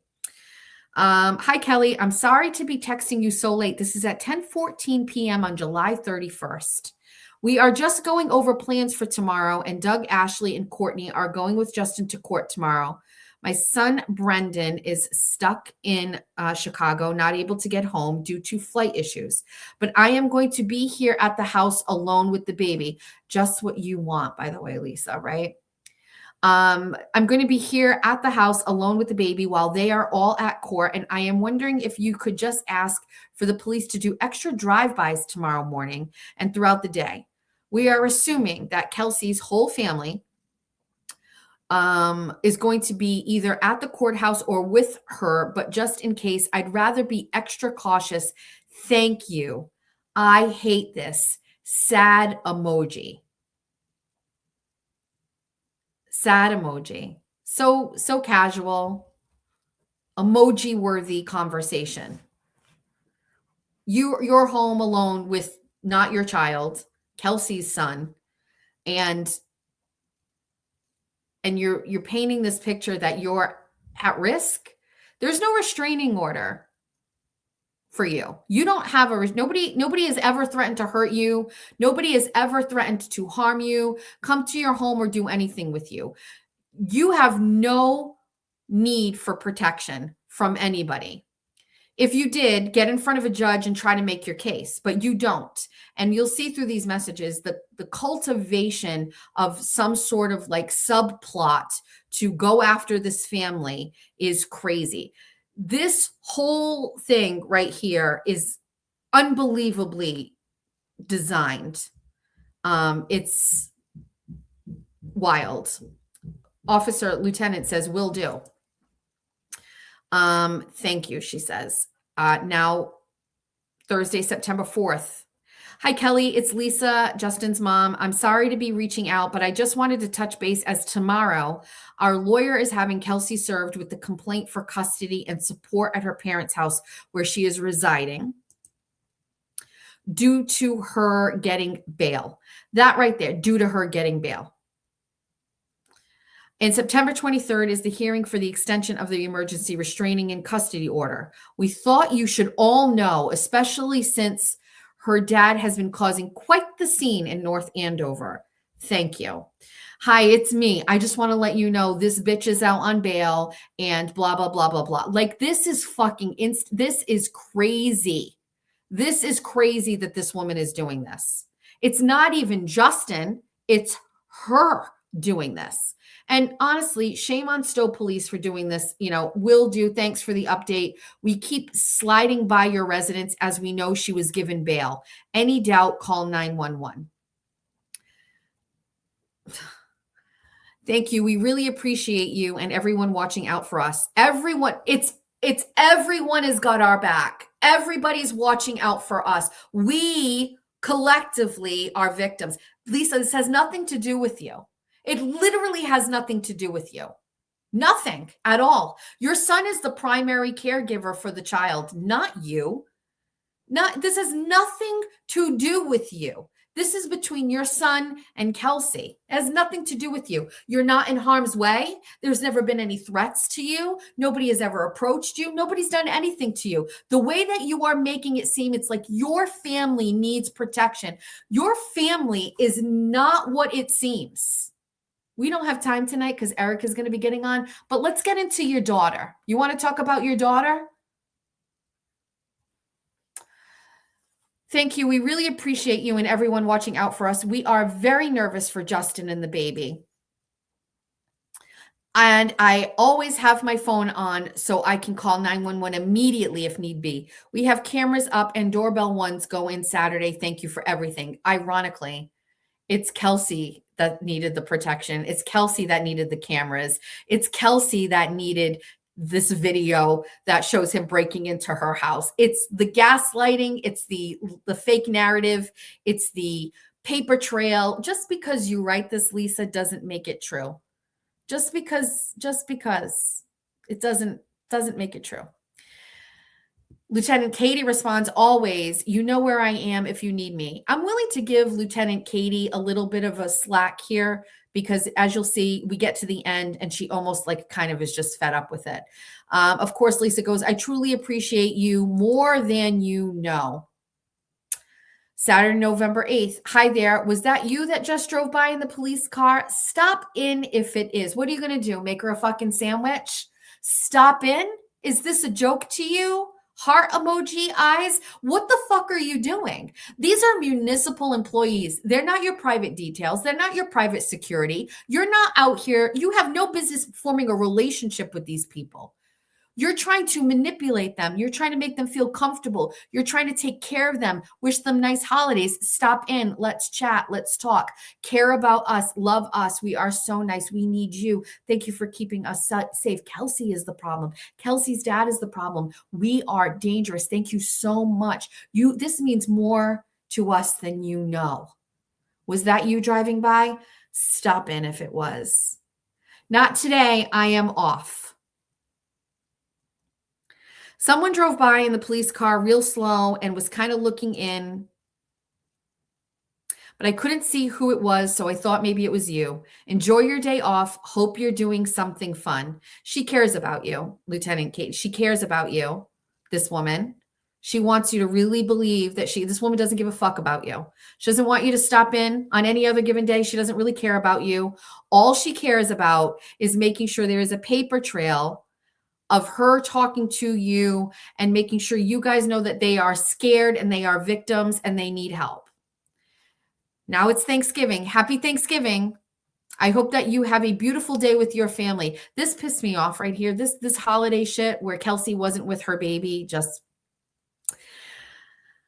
know that we are so thankful for you and all you have done for us over these past several months. It has been more than you know. What else have you done, Lieutenant Katie? What else have you done for this family, for this person to do? It's giving Proctor gift vibes right here. It has been more than you know. Heart emoji. Have a great day with everyone. I appreciate the text. Happy Thanksgiving. Now the next holiday, January 12th. Happy New Year. Hi, Kelly. Happy New Year. Just wanted you to know that I was thinking of you and I hope that you had a really nice holiday with your family. Happy New Year, Lieutenant Katie says. I'll have to swing by and catch up. I hope you are all well. Glad the holiday is over and we are in a new year. Moving forward, be well. Always here if you need anything. Listen. This lady, this lieutenant has a TikTok with like a pretty big following, okay? She seems like maybe she's just being nice. Could she be duped? Sure. Could she be in on it? Sure. Let's just give her a little bit of a benefit of doubt. Let's chill out. Look at how she responds. Oh my gosh, we would love for you to swing by and catch up anytime. Cultivating a personal friendship and relationship with the police officer that you are asking to help protect you from Kelsey Fitz Simmons. Don't forget the heart emoji. Friday, January 16th. Morning, Kelly. Hope you are having a good week. I'm reaching out. Now, today you're reaching out while you need something. It's not just to say, hope you're having a great day. Those were just put in place so that when you do reach out and ask for things, it's not coming out of left field. I'm reaching out because Monday, Justin is having Caden baptized at St. Isidora's at 4 p.m. It is only us immediate family, the deacon and his wife, our foster child, Milani, and her family, and our moms. But in the court agreement, Kelsey's stepsister, Maddie, is allowed to be there. She is the only one. We are praying the family will respect this and not show up, cause a scene, or anything else, but thought we should reach out to see if maybe you are on, you could be driving by or close by just to make sure all is okay. If you aren't, maybe you could ask another officer to. Thoughts? I have some thoughts, Lisa. The police department is not your private security. You have no right to be asking police officers to come by your home on a shift for a baptism. I want to pause for a second. Do you guys remember several months ago, I was getting a text message from someone and they were messaging me, and the messages were kind of like a little odd, right? And I was managing it the best I could, and they seemed to get a little sticky.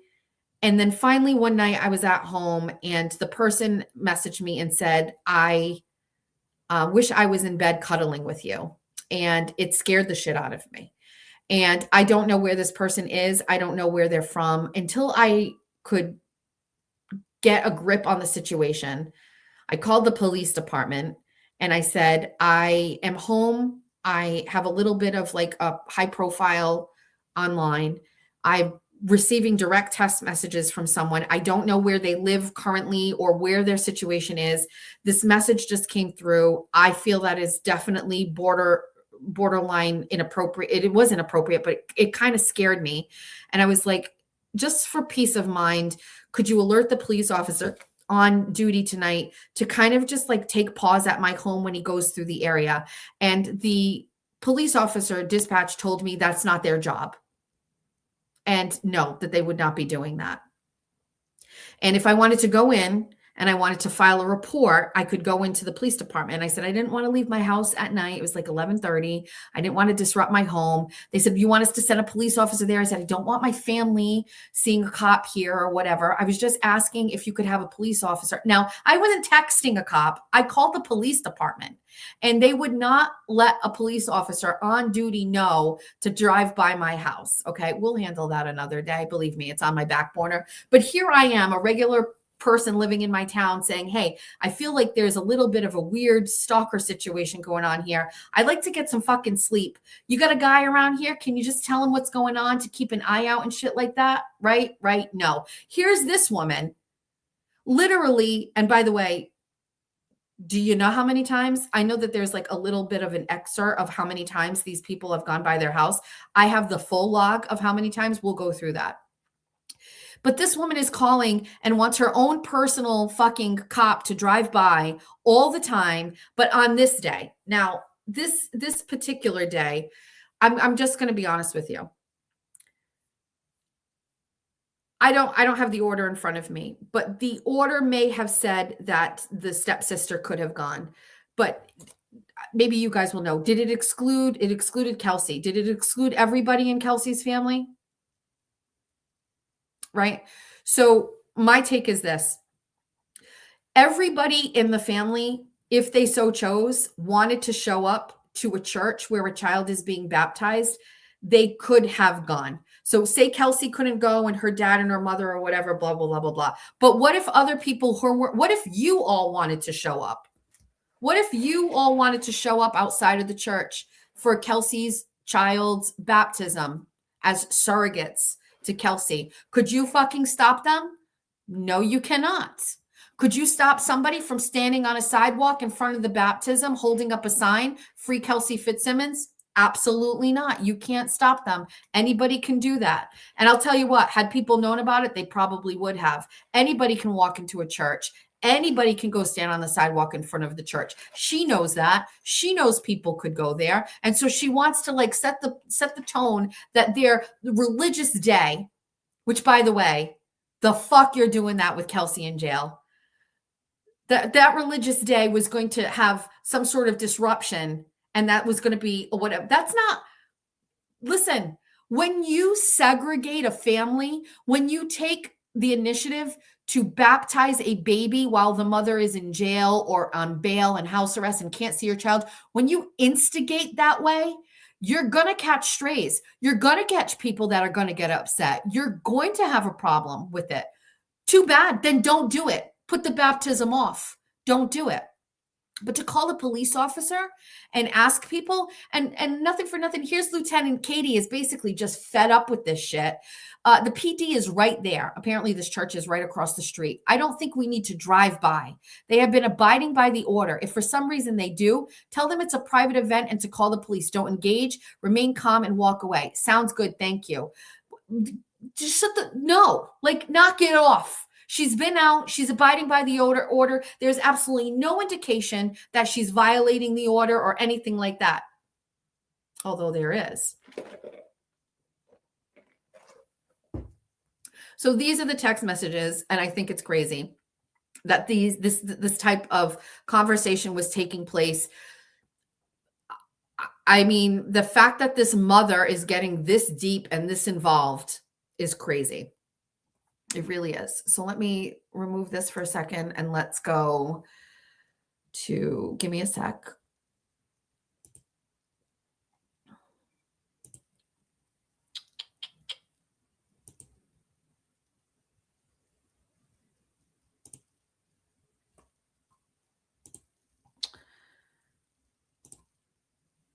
This is the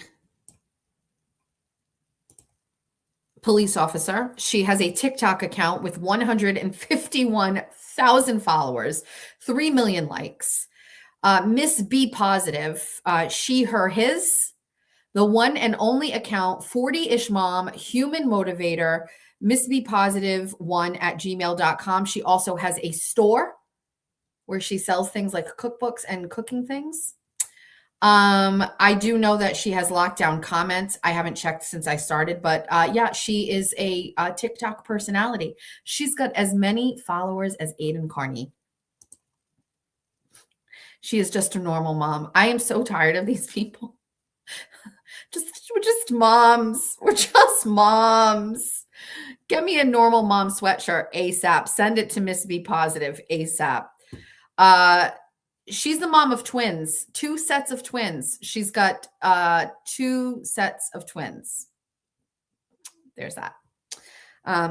Anyway, this is the police officer that she was talking to. Okay. So there's that. Okay. Oh, how about me not even sharing it with you? There she is. That's her. 151,000 followers, 3 million likes, 1 account. This is who that woman was texting. That's who Lisa was texting this whole time. People liked her because she cooked and she was fun. So my thing here is this. It is possible that she was just getting duped. But with that being said, I mean, if the last message between the two of them gives us an indication, Miss B Positive was pretty much catching on that she was being used and manipulated. I don't trust anybody. I don't trust anybody involved in this whole situation. A lot of people follow her, actually. Yes. Her brother Richie is hysterical. I have heard that as well. So there's that. Okay. So while you are looking at that, give me 1 second. I would like to pick up the next thing that we need to go over. Let's see. Let's go to, if you don't mind,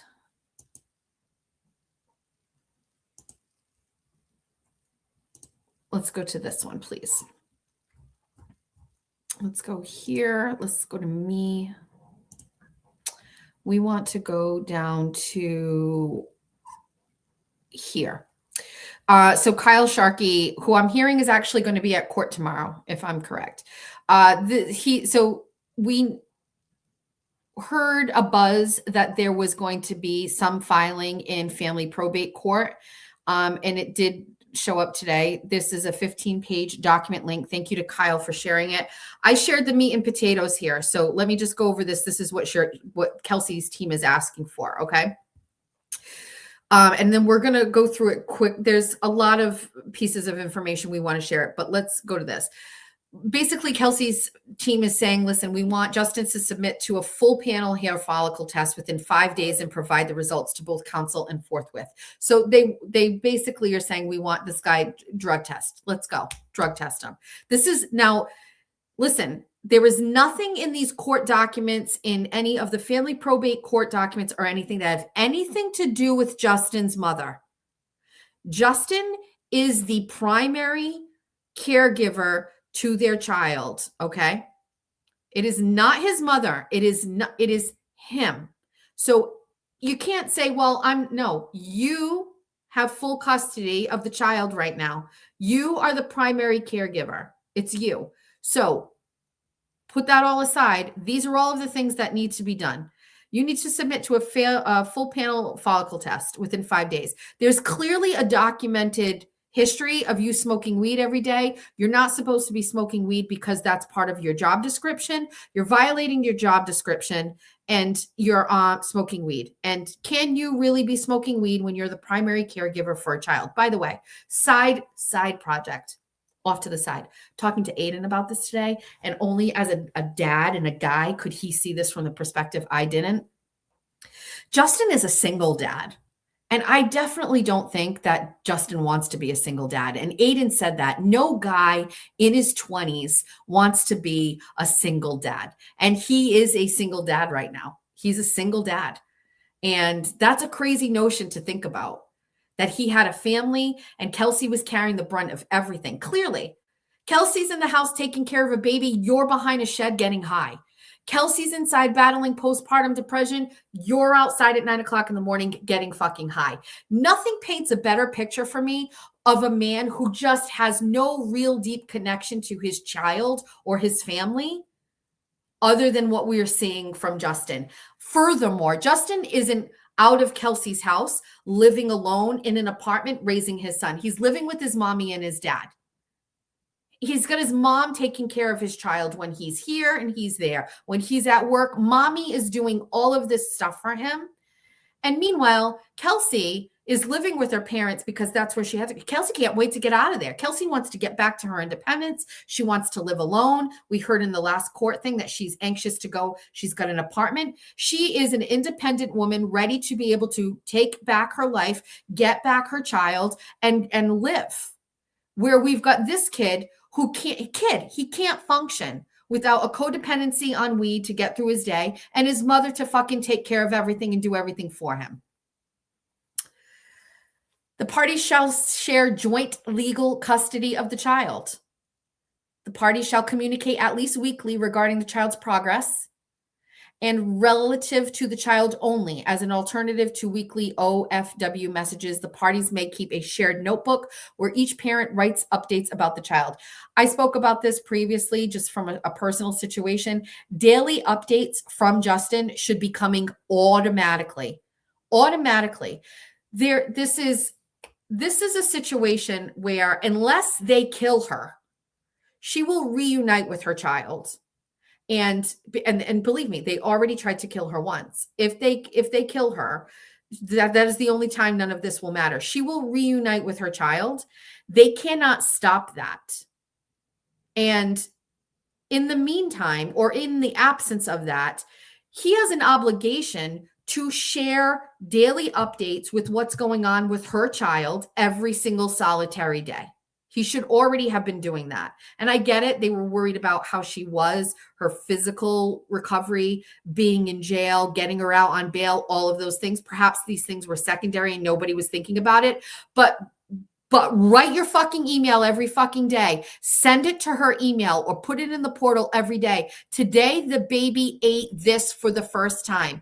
Today, the baby babbled for the first time. Today, the baby went for his 9-month shots. Today, the baby was baptized. Write it all out. Share what's going on with her child with her. I love that that is in there for this. I absolutely love that that is in there, because I'll tell you what, do we think all of these things are going to get approved? Probably not. But at a bare minimum, you better start telling her how her child is doing every day. Mother shall have weekly supervised visits with the child on Sundays for 5 hours with supervisor or any agreed upon supervisor to occur at the mother's current residence. The supervisor shall provide a summary of events. Any concerns shall be reported, and how the child presented with the mother shall be reported and provided to all council parties. This is a very standard situation where you have a guardian ad litem, where they are observing the interactions with the parent and the child. Many men who have gone through a divorce, my husband included, temporarily had to have supervised visits, because this is what happens in Massachusetts when women get divorced and they take their kids from their exes. Very standard, costly, very costly. But within a matter of a couple of weeks, under the supervision of a guardian ad litem, as soon as they are able to say, listen, these interactions are healthy and normal and not of any issue of the child, those things get reported back to the court and things can go back and resume. You do have people that make it difficult or whatever, but to be quite frank with you, it sounds to me like Lisa needs a guardian ad litem over there so she can be observed, because the parental alienation is real. And so I'd like to see how they are interacting with the child. I'd like to see how Justin holds his son and feeds his baby, because I'm going to tell you something. Him being codependent on his mother is not the plan. Like, it shouldn't be the plan. Like, show us that independently Justin can care for his son. Show us independently he can feed and take care of his baby. Show us that he cannot smoke weed in the morning before he lets his son get up and feeds him. Like, where is that? So it sounds to me like what they're asking for here in D is to just kind of like start it off. In E, it says, after 3 supervised visits with Miss Tiny, is it Tiny? Miss Tiny, mother supervised parenting time with the child shall shift to maternal grandmother and or stepfather and occur at the mother's residence for 3 days per week for 5 hours each day. So the next step after the guardian ad litem or the supervisor, they're basically saying the next step is for Kelsey to be supervised with her child by her maternal grandmother and or stepfather and occur at the mother's residence for 3 days a week for 5 hours each day. The maternal grandparents shall report to all counsel of the parties with a summary of the parenting time, how the child presented, what occurred on the visit, and raise any concerns in said summary. The mother's supervised days shall be flexible and determined in conjunction with the father's work schedule. Basically saying she has no schedule, Justin has a schedule, we'll do anything and we'll work around this. F, after 2 months of maternal grandparent supervision, the parties shall follow a traditional 2-2-3 shared parenting schedule, with mother having Mondays and Tuesdays, father having Thursdays and Fridays, and the parties sharing in the weekends alternately. So it would,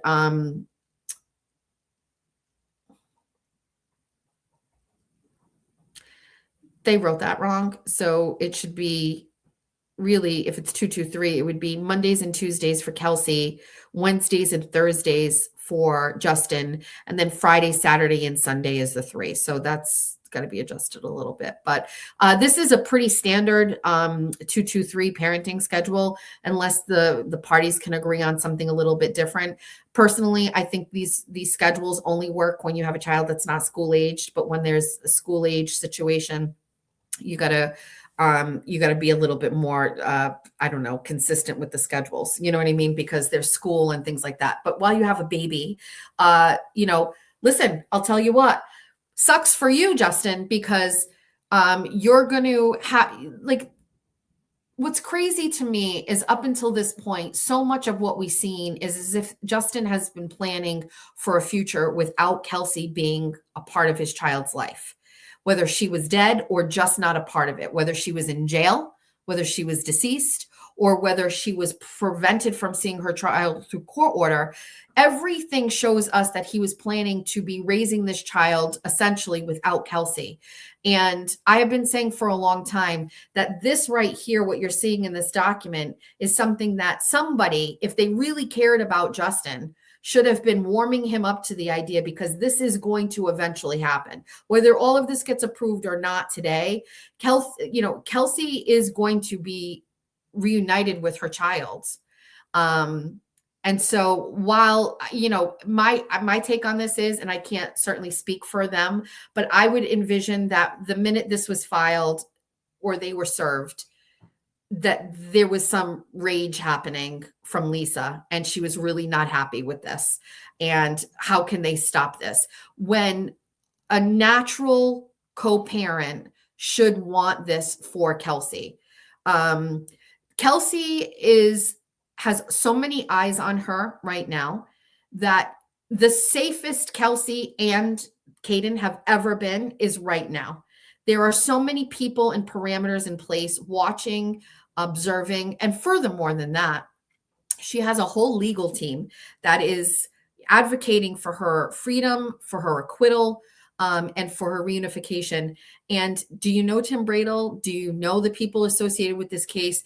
They are very personally invested in this. Nobody wants to see her fail. And she has family. She has a father. She has a stepmother. She has family that is pulling for her. She also, I'm not going to say like any of us really matter because we don't, but we're certainly there rooting for her. And that certainly makes a difference in her feeling motivated, optimistic, positive. And this is the best time for reunification, in my opinion. Because when it's going to get difficult is when all of these parameters are gone, when the courts are gone, when Kelsey is acquitted, when she's living alone, when she is sharing custody with Justin, and the behaviors of Justin and his mother will not change. Justin's mother is always going to be doing the things like these text messages. And so when all of these things are done and all of the parameters are gone, you're going to be dealing with people who seemingly only want to keep this child for themselves. And that's going to manifest itself every weekend when you're passing off the child to the other parent. There's going to be parental alienation happening at the home. They're going to be, poisoning this child's mind with stories about their mother, and she tried to kill herself, or she tried to kill I mean, how do you prevent that from happening when the child is in the home? Healthy, normal co-parents should want some level of co-parenting to be taking place already. And it seems like they're doing absolutely everything they to stop it, especially when we're seeing that Justin is clearly flawed himself and clearly has his own issues that obviously haven't been brought to light and nobody's talking about. So there's all of that. So I just wanted to share that original piece of work so that you could see exactly what they're doing. I know it's 10 o'clock and I'm feeling a little terrible for Erica. Is she in the chat? Is she still planning on doing her show, or did she start? I can always send you guys over when we're done. I'm sorry. We started late, and let me know where we're at. She's not in the chat. Okay. So let's look at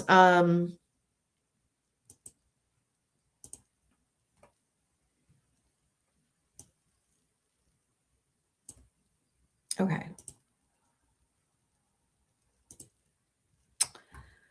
So just to give you, so this is the paperwork that was filed today. And again, thank you to Kyle Sharkey for uploading this for everybody. So Kelsey's 29, Justin's 31. If you would like this, I shared it on my X account, but Kyle Sharkey, he uploaded this and has it in a Google Doc for you to review. So there's, it goes into some of the basic things here. On November 7th, she sold her home in order to afford legal fees. The mother agreed to put $50,000 into an account for the child, from which the father withdraws funds to pay for the mother's share of the child's uninsured medical costs and agreed upon activities. Said funds were deposited into account held by father's counsel, and said account is being utilized in that fashion. So $50,000 of the sale of her house has been allocated into an account that Justin's counsel has access to. The father was granted a 209A abuse prevention order. So all of that information is there. Continue to scroll down.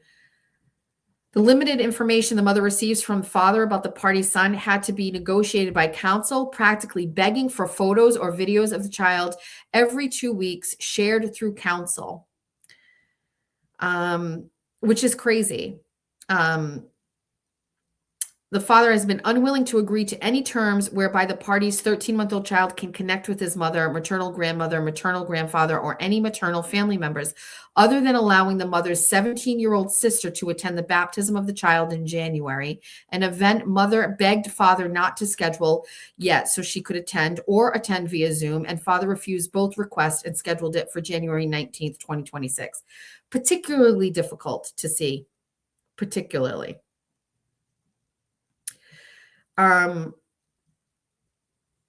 what is this saying? Tammy, she usually doesn't, you're aware that she had a death in her family, right? She also worked it out with Jessica.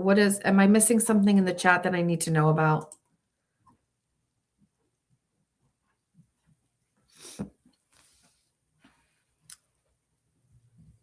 Not even a Zoom. We're going to get into, I'm going to pull it up for you. I'm not going to be able to put it up. I'm going to read it to you.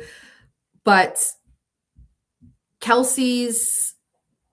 Justin said that Kelsey violated the court order. We're going to get into that and in a second. So this document is uploaded. You can go through this. I'm just trying to see what I remember reading here that I thought was important or relative that you guys should know. I mean, listen, you can read this. It's a lot of some of the stuff that we already know. I thought there was something on here that maybe we wanted to know, but let me, okay. So let me get this for you. Let me read this to you. And I'm not sure if there's things on here that I can't show. So I may just read it to you if that's okay. Are you guys okay with that? I can just read it to you. Thank you so much. Let's go to this. Okay. So, and if people are aware of this, by all means, let me know. So let's see this. So there was 1, 2, 3, 4, 5, 6, 7, 8, 9, 10, 11, 12, 13, 14, 15, 16, 17, 18, 19, 20, 21, 22, 23, 24, 25, 26, 27, 28 pages of police call logs between March of 2026 and the event that occurred last year of police initiated building checks on the property in Stowe. I mean, I could count them up for you if you'd like me to do that. Let me get you the accurate number. So in this public records request from last year until recently. So 1, 2, 3, 4, 5, 6, 7, 8, 9, 10, 11, 12, 13, 14, 15, 16, 17, 18, 19, 20, 21, 22, 23, 24, 30, 37,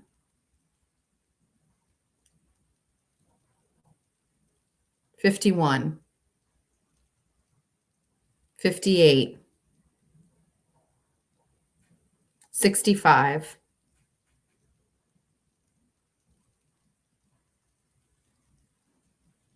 80, 88, 95, 103, 110, 117, 124, 132,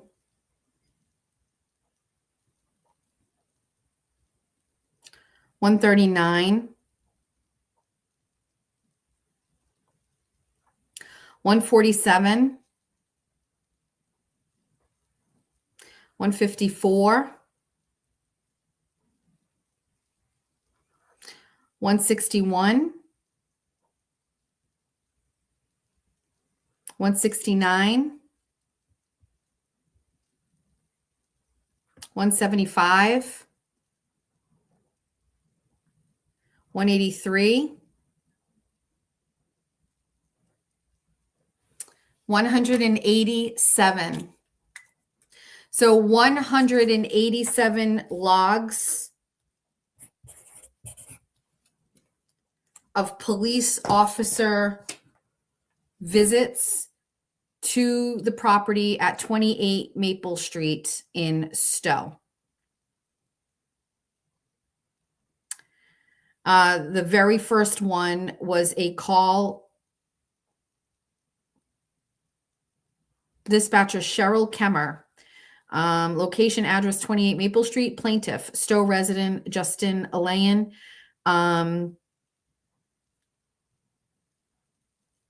He's a white male. Defendant is Kelsey Fitz Simmons. Narrative. Order fax from the Massachusetts trial court to serve the plaintiff with a copy of a RO request against defendant from North Andover. D3 spoke with plaintiff. He acknowledged already having a copy of the order from the court and was advised that it would be entered into our system and he could pick up another copy here at any time. S2 signed ROS, verbal acknowledgement, and same was faxed back to Mass trial court. And so that was the very first thing that happened on June 30th of 2025 at 5:10 p.m. And then 186 other calls transpired between then and this year. That's your tax dollars at work. But with that being said, what I wanted to actually talk about is 2 reports. Is everybody okay? Driving by the house for what? Who knows? Who knows? It's just none of them have anything other than just driving by or checking. Actually, I don't know if any. I'll have to go through those. Everybody's okay? All right.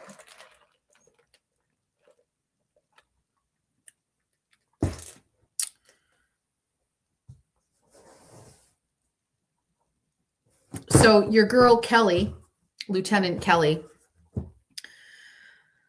wrote a police report. Okay. So this is July 28th of 2025.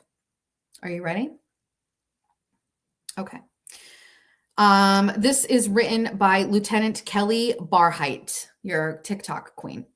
On 7/21/2025, I was scheduled and working in the 6:45 to 14:45 shift as the operations lieutenant for the Stowe Police Department.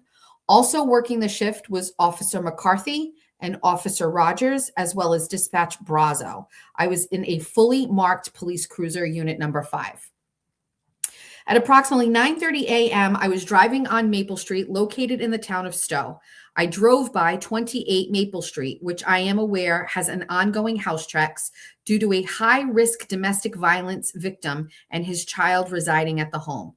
While I was driving by the residence, I observed Justin Alain, the victim of a domestic case stemming out of Essex County, where his fiancée, Kelsey Fitz Simmons, a police officer for the North Andover Police Department, was involved in a domestic incident where she was shot by a North Andover police officer while serving Fitzsimmons with a restraining order.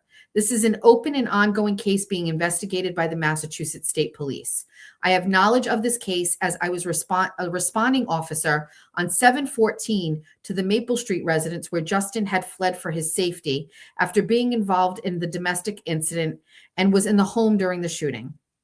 Justin waved to me and I turned the cruiser around and pulled into the driveway. I asked Mr. Alain how he was doing and if he had any safety concerns. He advised me that he was dealing with everything going on as best he could. He told me that he and his family were upset with the statement released by Kelsey Fitz Simmons, the defendant in the case. I told Justin it could be frustrating and not to watch the news or to be on any social media. Just focus on his, that's rich coming from you, Lieutenant. Just focus on his son and taking care of him. Justin informed me that he was able to go up to his residence where he and Fitzsimmons resided before the shooting and obtain his son's belongings. He found that when he went to go in, the locks had been changed. This caused issues, and the North Andover police responded as Fitzsimmons' father showed up at the home. Justin advised that he just kept calm, and he said that Kelsey's father kept telling him that once Kelsey got better and this was over, that they could see the baby and get through all of this.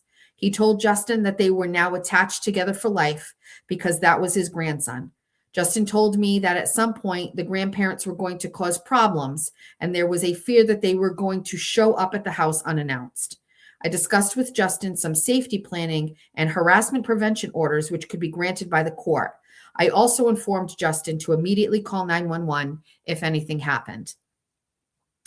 Justin told me that he was also upset because Kelsey's attorney had reached out requesting that he drop the order through his mother because Kelsey was going in for and it's redacted. Kelsey had wanted to FaceTime with the baby. Justin said, it's redacted in here, but my knowledge is that Kelsey was going to have a surgery and that she was very anxious about the surgery. Kelsey wanted to do a FaceTime with the baby. Justin said that she was so anxious about the baby and all, but she didn't think twice about pulling a gun out and causing a police officer involved shooting with the baby there and him there. Justin was very upset and said that how can the attorney think that he can just call and demand to see the baby? I told Justin that I believe that this was a violation of the restraining order as a third-party contact and that a criminal attorney and a police officer should know better than to call. I am aware, as an instructor for the Massachusetts Police Training Committee, specifically in domestic violence, training recruit and veteran officers, that all officers are trained on the issuance of restraining orders and applicable laws. Not only are recruit officers trained on domestic violence and the laws pertaining to service of restraining orders, they are tested and put through scenario-based calls dealing with restraining orders in domestic violence situations. Kelsey Fitz Simmons would have in-depth knowledge of how restraining orders worked. Justin told me that the lawyer called his mother, requesting she talk to him about dropping the order. I told Justin that this was not something he could do and that I wanted to speak with his mother to get more information about what happened. Justin advised that his mother was at a funeral and would not be home until later that evening. I told Justin that I would follow up with her later in the week and follow up with her. I contacted the Middlesex District Attorney's Office on the same date and ran the information by a Superior Court ADA. I was advised to reach out to the Essex District Attorney's Office and to let them know about the incident. I called on the same date and was unable to reach anyone. I contacted the Essex District Attorney's Office again on 7/24/2025 and advised them of the incident and the planned charge for violation of the restraining order. I informed the ADA Fournier that I would forward the report once it was completed. I contacted Justin and requested to meet with his mother on Monday, 7/28/2025, when I got on shift. He advised that his mother would be home and to come over anytime after 3 p.m. Justin also informed me that his mother still had the voicemail that the lawyer left. I asked him if he would forward it to me and agreed. On 7/28/2025, I was able to listen to the message that Justin forwarded me. The male party introduced himself as Tim Bradel and that he had been hired to represent Kelsey on this matter.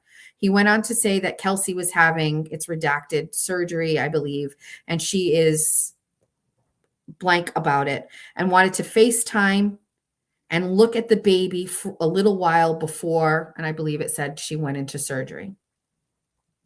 He went on to tell her that one way that that could be done was if he could get an emergency restraining order judge on the phone, ask the judge to vacate the order for 30 minutes so she could do a FaceTime with the baby and see the baby before she goes into the surgery. Attorney Bradel asked Lisa to give him a call back and let him know if this was okay with her and Justin, and told her that he was hoping they might be able to facilitate this so she could see the baby before she went into this important surgery she was about to undergo. He then left his name and his phone number.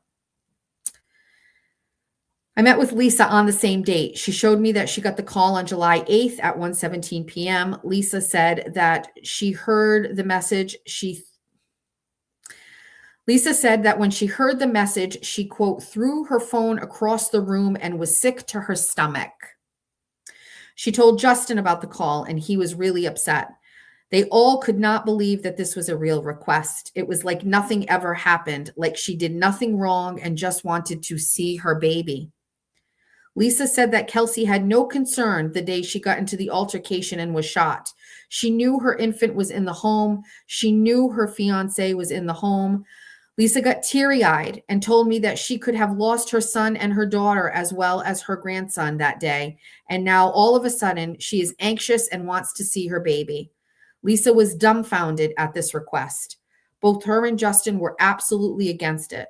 Justin contacted his lawyer on behalf of Justin and his son. The lawyer called Attorney Bradel and advised him to not contact the family at all. If there was a request, it should have gone through the attorney. I found that the order docket, blah, blah, blah, was granted on an emergency basis out of Essex Probate and Family Court on 6/30/2025. The order listed Justin Alien as the plaintiff, Kelsey Fitz Simmons as the defendant.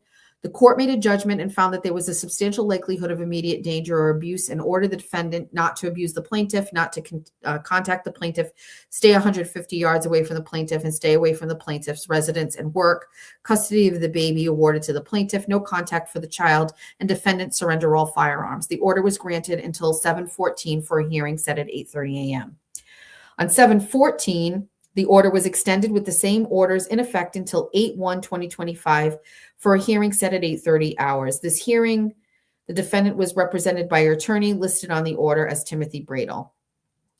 At this time, I am requesting that Kelsey Fitz Simmons is charged with violation of restraining order ×2 for third-party contact through her lawyer, attempting to get Justin Alien to drop the order, following Fitz Simmons to FaceTime blank. Both blank and Justin are listed on the order. The restraining order states that there shall be no contact for the plaintiff listed as Justin Alien, no contact for the child. So they submitted this request as a violation of the restraining order. This police officer that Lisa was talking to on a personal basis outside of the scope of her job as a police officer, texting her about holidays and having her stop by and all of the things. This police officer cultivated this report. She felt that this was a quote unquote violation of the restraining order, third party contact, and submitted it. And none of that actually came to fruition. This was not a violation. Kelsey was not charged with a violation. And this whole thing was for absolutely nothing. Put that all aside, put the legal part of it aside. I didn't get to read the chat, but what we're talking about here is Kelsey is in the hospital. She is getting ready to go under anesthesia to have a surgery. She's been shot. She is thinking about her child. She wants to see her baby's face one more time before she goes under and has the surgery. I'm not sure. It doesn't sound to me like Kelsey was the one that asked for this to happen. It sounds to me like Tim Bradel is a good guy. And he was asking on his own accord something within reason, which is, can we let this mom FaceTime with her baby before she goes under for this, really important surgery? And we got a cop writing in a story that this woman was so taken aback by it, she threw her phone across the room. She threw her phone across the room. It was so incredulous that a mother who loves her child, who had just been served papers to take her child away from her and reacted accordingly, now that she is in the hospital and she's getting ready for another surgery, that she just wants to see her baby's face before that happens. These scumbags want to write up this whole narrative and act a certain way. It's wild to me.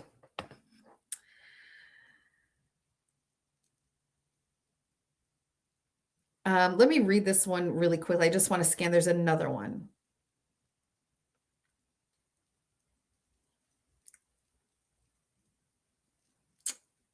So this is actually the, let me just make sure I've got the date right on this.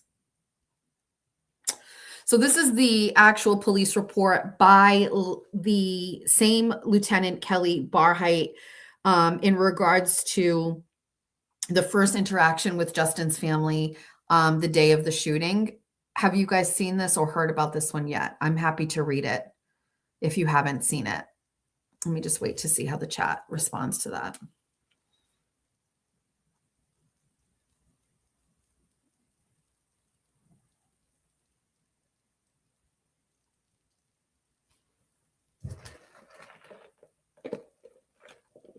All right, some people haven't seen it. Let's read it. So this was actually on June 30th.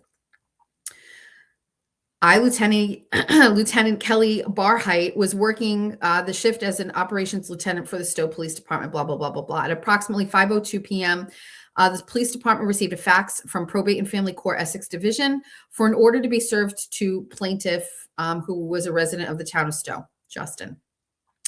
He will be known as the victim in this report from here on in.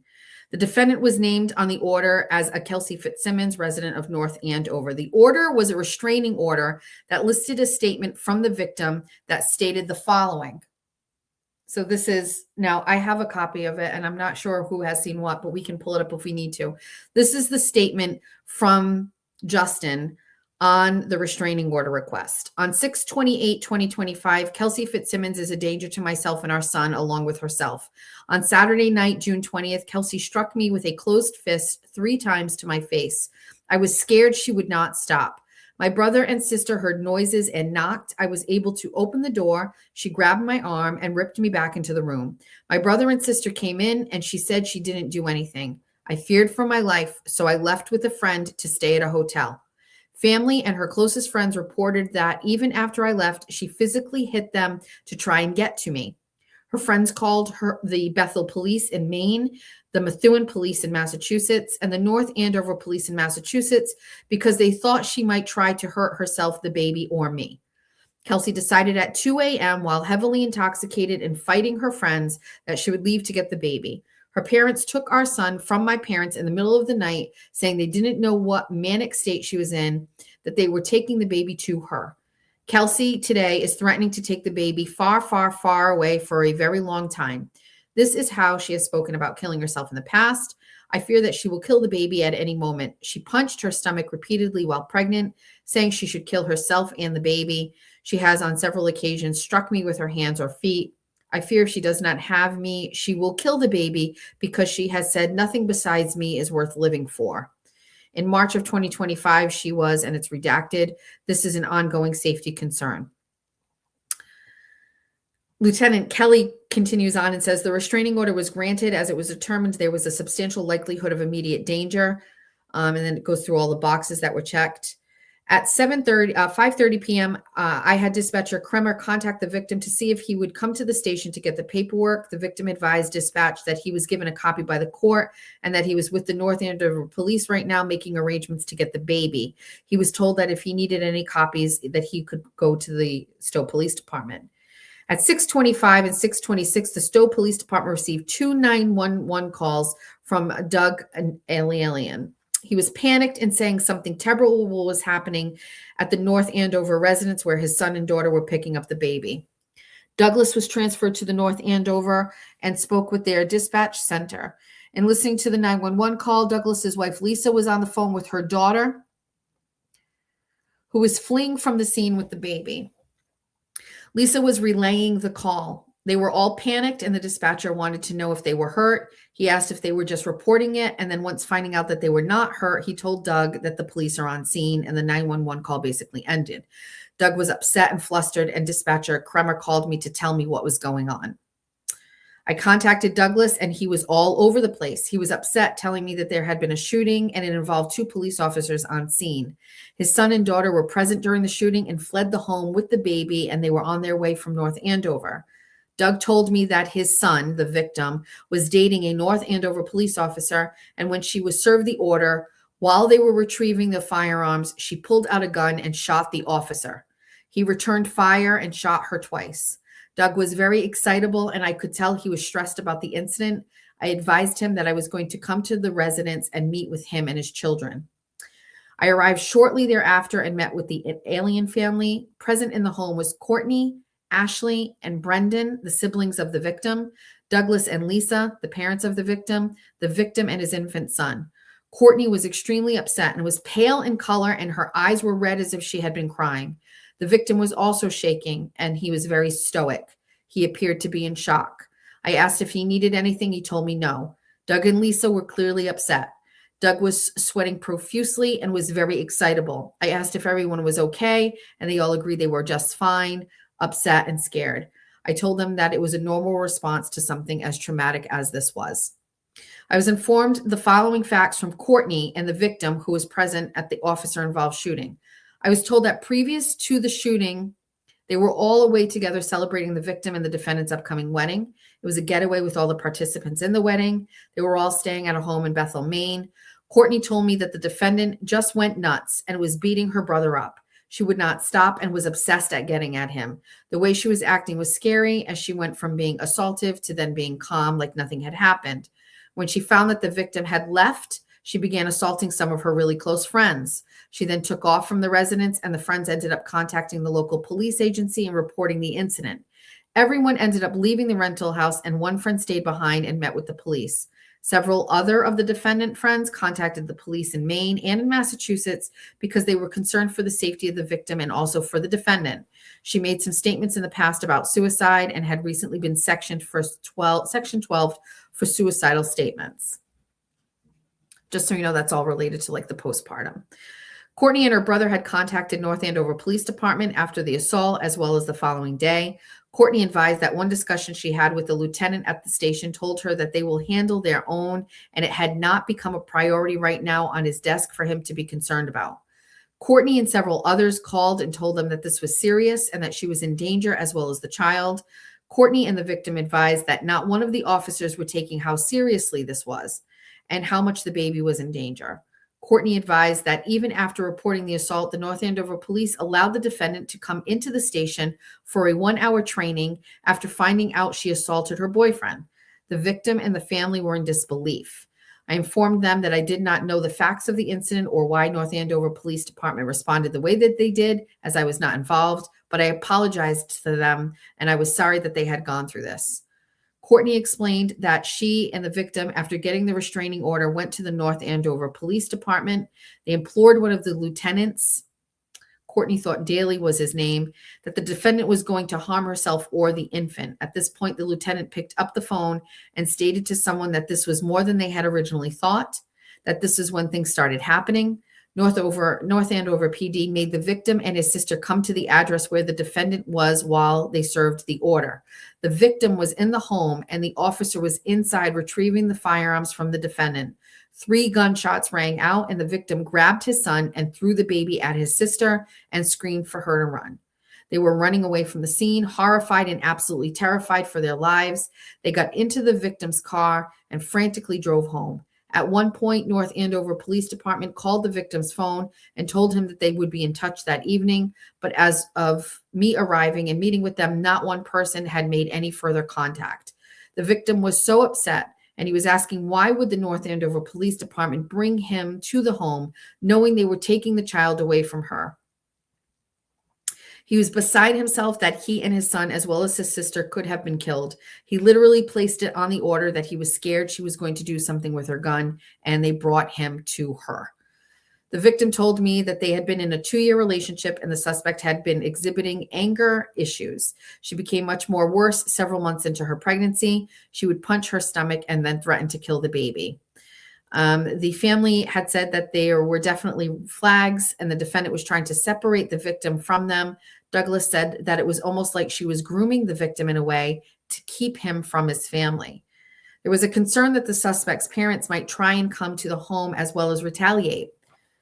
The victim had told me that the mother of the suspect had called him to blame him, saying, quote, "Why did you do this? You didn't have to get the order. She would have never harmed the baby," end quote. I explained to them that our agency would do extra patrols in the area and place a caution in our house system to alert officers if there was a 911 call from the home. I also advised them to contact 911 for any problems or suspicious activity. If it became an issue with the parents, there could be a harassment prevention order if it reached that level. I also advised the victim that our in-house clinician would be reaching out to him just to offer any assistance or services. The victim declined them at this time. I informed him to just talk with her and get the services information just in case he needed or wanted them at a later date, and he agreed. I informed the victim that he also had rights under the domestic violence laws, that he could take up to 15 days of leave to deal with any court or other issues specifically in dealing with domestic violence. I told him to contact his HR at the fire department, and I gave them my contact information and advised them to call me if they had any other questions. Nothing further at this time. So that was the initial report with Lieutenant Kelly, what is her name? Barheit. That is interesting. Is it just me, or you guys feel like the tone of that is all like very specific as well? Included in this records request is a email from Lieutenant Kelly Barheit. She sent it out on Tuesday, July 29th. I know I'm giving you a lot of info. Are you guys okay with this? Like, it's a lot of reading and stuff. Are you good? I will take a second to make sure. And then it's like a freaking movie plot. I know. Okay. So this is an email from Lieutenant Kelly Barheit to Sergeant Robert Nelson, Sergeant Josh Barriere, Sergeant Dave Goen, Chief Michael Salisi. And she says, Sergeants, there is an MPI training on August 19th, blah, blah, blah, blah, blah. It has nothing really to do with anything. And then it says, 28 Maple Street is still on the house check list. The victim violated the order through her lawyer. Charges are pending. The family is also dealing with unknown of the maternal grandparents and wanting to see the baby. This could potentially become an issue, so be aware. The alien family wants to extend their gratitude to all the officers of the Stowe Police Department for keeping them safe. They noticed the house checks and officers driving by.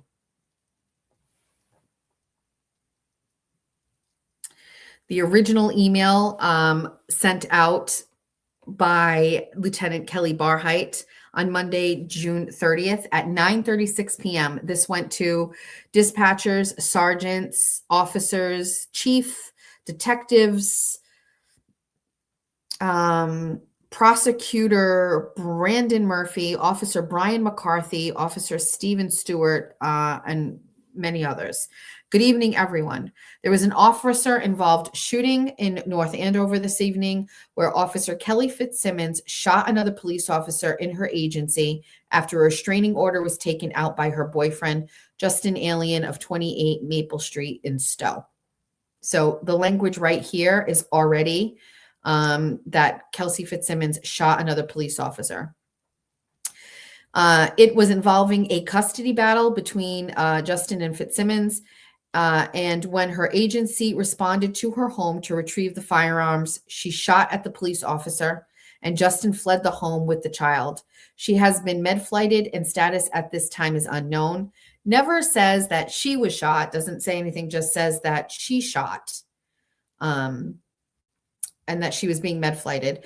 Massachusetts State Police detectives have taken over the case. There is a real concern that her parents will try and come to 28 Maple Street. Please make sure there are checks several times per shift until otherwise notified. These checks are to be logged. If a 911 call comes in, this residence has been flagged as a caution. Make sure you respond immediately and safely. The family is traumatized over the incident and are afraid right now for their safety of Justin and the infant. If any calls come in for questions or information about this incident, please forward them to me. 25122OF is the report number. Please read so you have the information. Be careful out there. Lieutenant Kelly.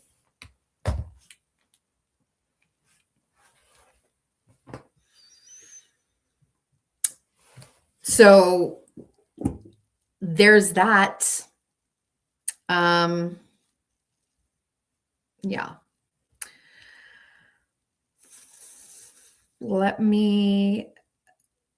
It's a lot. There is more. Let me just I know. So that last email was written from TikTok Kelly to pretty much everybody notable on the police department. So she CC'd the chief, sergeants, dispatch supervisor, sergeants, a prosecutor, officer. I don't know what their component is like there in Stowe, but there's quite a few people on it. So essentially that night she was giving her own narrative to everything that happened and basically writing everything out in that email, basically saying, listen, Kelsey shot people and that's it.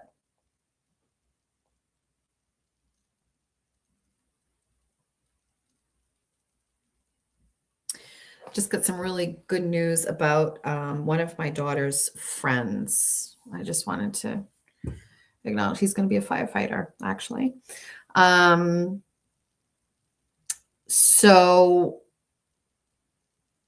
there's a lot going on with this. And it's just interesting to see the behind the scenes narrative that was taking place.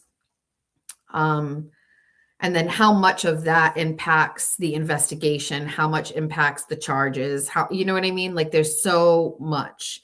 But you've got police officers that are before any investigation, before anything is said or done, you have police officers in leadership roles, setting the narrative, setting the tone, basically saying that Kelsey shot an officer. This family is the victim. This family needs protection. And it's kind of like cultivated this environment where this family needs to be protected, so much so that 187 times the police have driven by their home in the past less than a year. So there's that. Can I be honest with you?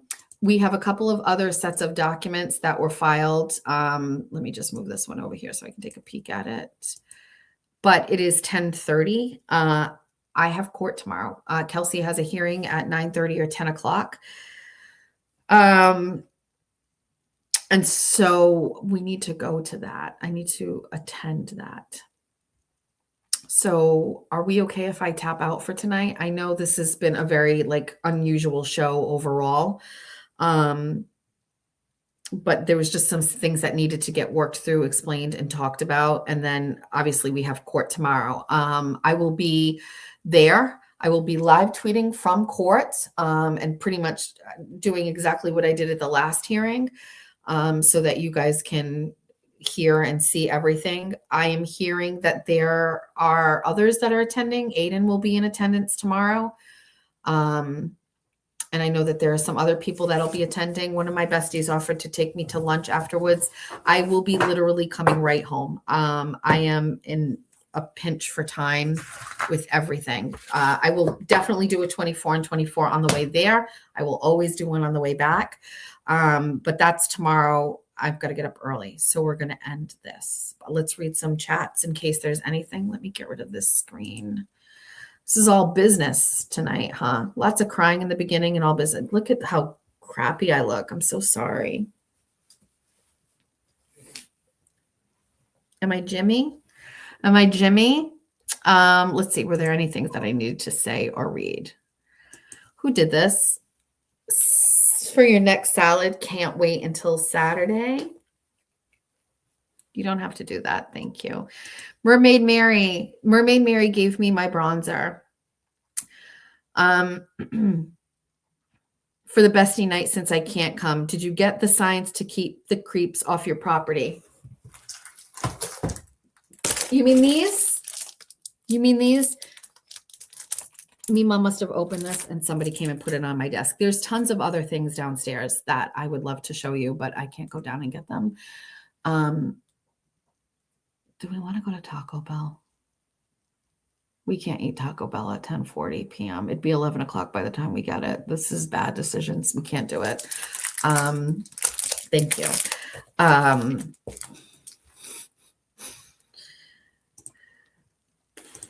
Kelly has been a member for 1 month. It's legal in Massachusetts. However, if you're a civil servant or in many job positions you test positive for, you are fired. Facts, Kelly. Thank you.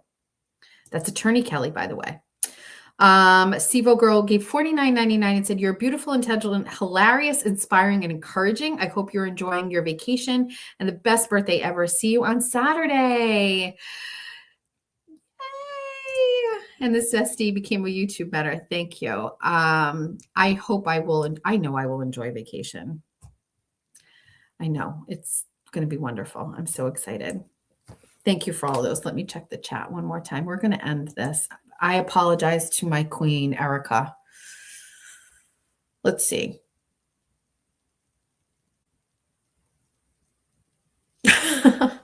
No, I can't. What am I going to eat, though? I'm hungry. I didn't eat dinner. Oh, how about a bowl of cereal? Probably cereal. I will love Cations. I'm very excited about Cations. Let's check the weather there before we go. Want to check what the weather is going to be like? I think we're going to have cereal. Cinnamon rolls. Hold on. All of the Oh, is Erica live? I will send you all over there. Let me just take a quick peek. Stay there. Don't leave. Let me take a look.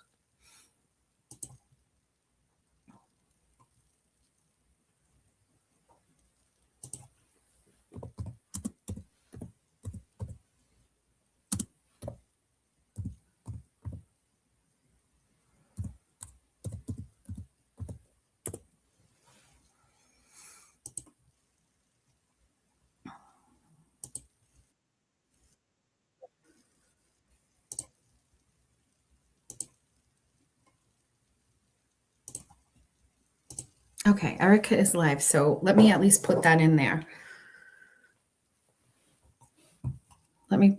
Let's go do this. All right, I'm going to put her in there in a second, so give me 1 second. I just wanted to look over here because some people on replay tonight, mommying is hard and so difficult to know when to step up and to protect them. Take a breath. You are doing great. You truly seem to have some pretty amazing kids. That is a 100% reflection of you and how you have raised them. Be proud of yourself and give yourself some grace. Thanks, bestie. Although it just blah. I'm going to touch base with Georgia. Oh, one of the besties actually sent me that email that I just read that I already had. Thank you for sending that for me, bestie. I will read that. These are some videos. This is me, bestie. Maybe this will make you laugh. It has over 600,000 views on TikTok. I'm 64 years old. Never even knew what TikTok was until my 24-year-old daughter posted, "The sun will come up tomorrow." What is this? Let me.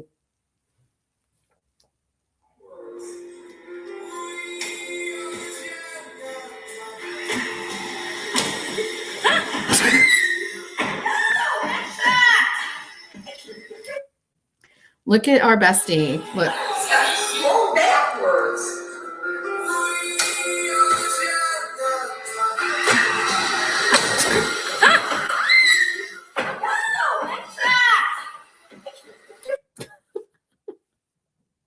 That's pretty funny, actually. I'm not on TikTok. I don't like TikTok. What am I getting here?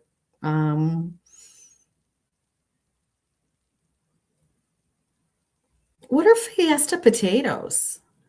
You did the right thing as a mama bear to call the principal. He is so sus and brushed your daughter's opportunity to learn and grow by managing her plate, by not even asking her what her grades were or counseling her about the request for an extension, especially since he claims he is doing what's best for her.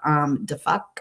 How do they know something else is not going on? And by not allowing her to continue with her schedule could worsen whatever her situation is, need an extension. Not that there is shutting her down, as he could do more harm than his definition of good, by assuming she is overwhelmed by whatever he deems too much and not discussing it with her. What type of fuckery is he trying to pull? You're an amazing mom. I would have done the same. She's embarrassed because she's trying to find herself and grow, and he is we will not call him that name.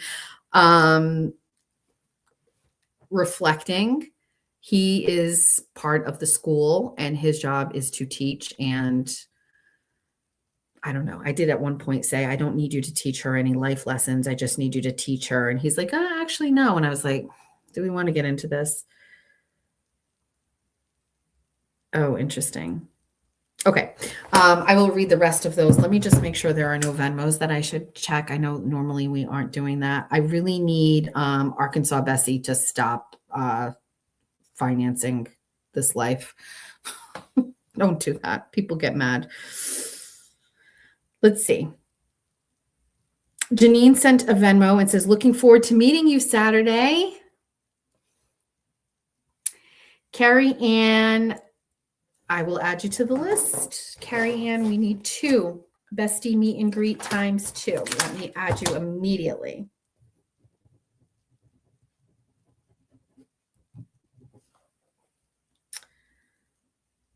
Okay. Another really great thing happened, not that I care, but remember I was complaining about how long it takes for Shopify to batch my money or whatever. I applied for a credit card with Shopify, and also I got a debit card through them. And so now, as soon as that money hits my account, when I get those cards, I can just pay Printful with that, and it will be a turnaround of like 24 hours instead of like the 48 that I was dealing with. And so it makes things go even faster. It was already going fast for me compared to the last time around, but this time around it's like instant. It goes as soon as it batches into my balance, I can pay right out from it. So I'm very excited for that. I will just, let me pull this up for one sec.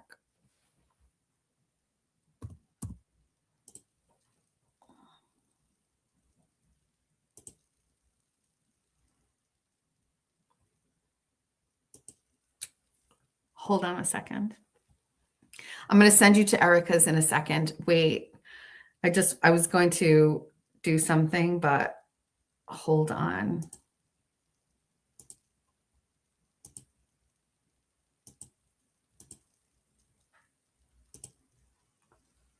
Besties, we hit 10K. $10,000 in merch.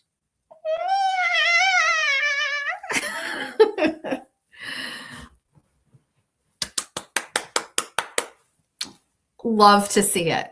Love to see it. That happened while we were on here. So that's fucking amazing. 4,000 times people visited with 10K and holy fucking shit.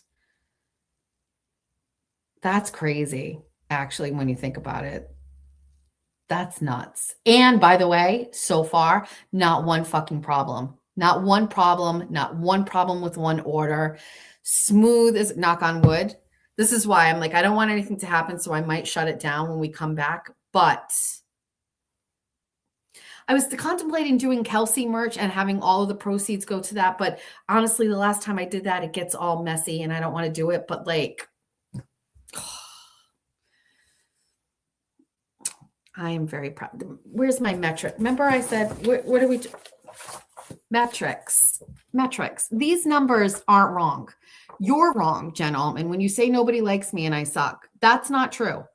More than any views, more than any ad money, this makes me feel love. This makes me feel like artsy and creative and funny, and that do a Kelsey fundraising stream.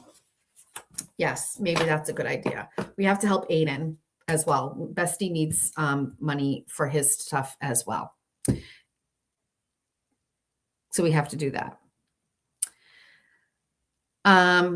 Oh, that was fun to look at. I just went over to Click because I wanted to check and see like if my cards had been delivered yet and not. So what is the merch site again? You want to look at it? Hold on. Let's do this.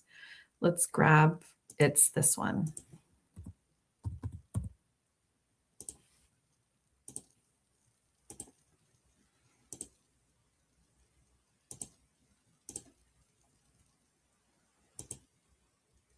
It's bestieheadquarters.com. Look at it. I love it. I heard you. I hear you, and we will make some changes. I'm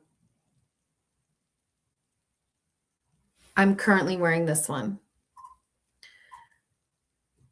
I'm hearing Pyrex people like this idea, but they do not love the colors. Noted. We will fix. I promise. I get it. Yellow isn't for everybody. But the Good Morning Ben Rosa, Lesbians We Love. This is the sweatshirt that I have to do as part of the giveaway on Saturday. I got it in a large. It's great. I love it. I want to keep it for myself, but that's okay. Please add some sweatpants, Bestie. I promise you I will. I promise you. Thank you. What is it that you need? Please add more designs for the pint glasses. Bunny After Dark pint. Okay, perfect. I thought it was too much, but if you would like them. And the V-neck t-shirts. I talked about this, Shannon. The only problem is I can't find them in colors. So we're literally dealing with white, black, and gray. But I can do that. I will work on it. This is the bun one. I don't love this one. It's the redheaded stepchild. I don't love it. There isn't a stop telling me what to do one yet. It's coming. This bunny one, we're changing this. I don't like it. It's kind of yellow. We want it to be actual gold. These are our crew necks, which I actually really love. I have this one coming for me and this one coming for me as well. I am like tracking them and hoping they get here before Saturday. Then we have some t-shirts, and then we have these. The V-necks are the only things that we're waiting on. I also made new stickers, and I don't know where they are. I don't think I published them yet. Here's all of our hats. I love the bun. Here's our glasses. I will make more. I will get to it. I also love this too. Change the which one to a lavender color. It's, yeah. Jeff has the 24 and 24 one in white. He got it today, and he loves it. You want a thong with Money After Dark on it? You got it. There is underwear, actually, I could do. There's also a bathing suit, but that's very presumptuous. Congrats, 10K on 10K. Crazy. 10K seems to be the special number, huh? 10,000 subs, 10,000. Yeah, interesting. Interesting. All right. Also add, I'm not a witch. It says I'm not even a real witch. I love the cropped hoodie. It is my favorite. I have that cropped hoodie in a cease and desist hoodie that I made for Kathy Carr, like for me against Kathy Carr. I have it. It's great. It's cute. It's very, very soft. It's lighter than this. It's just really, really thin. Yay. I know. I'm very excited. I feel like we're going to go through like a little bit of a quiet time. Like everybody just bought all their merch. They're good. We'll see you in a little while, but 10K in merch is just an amazing accomplishment.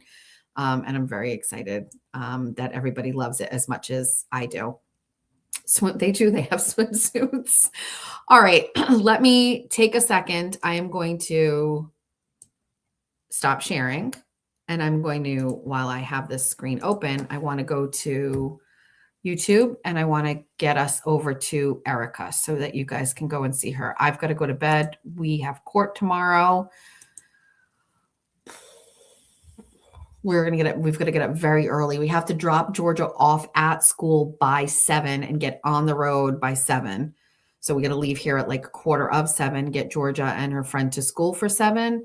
And then I've got to hit the road and then head up there by 9. Starts 9:30, 10. So let's go to content. Looking forward to the merch that says, don't tell me what to do.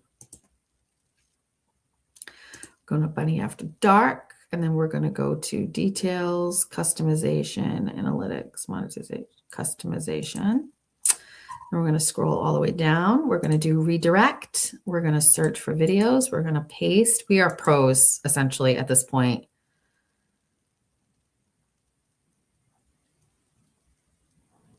Oh, it's saying that she has to.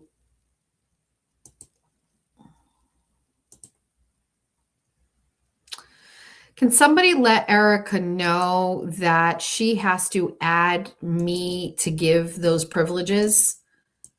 It's telling me that I cannot do it, unfortunately. She doesn't have it on. That's okay. Let me.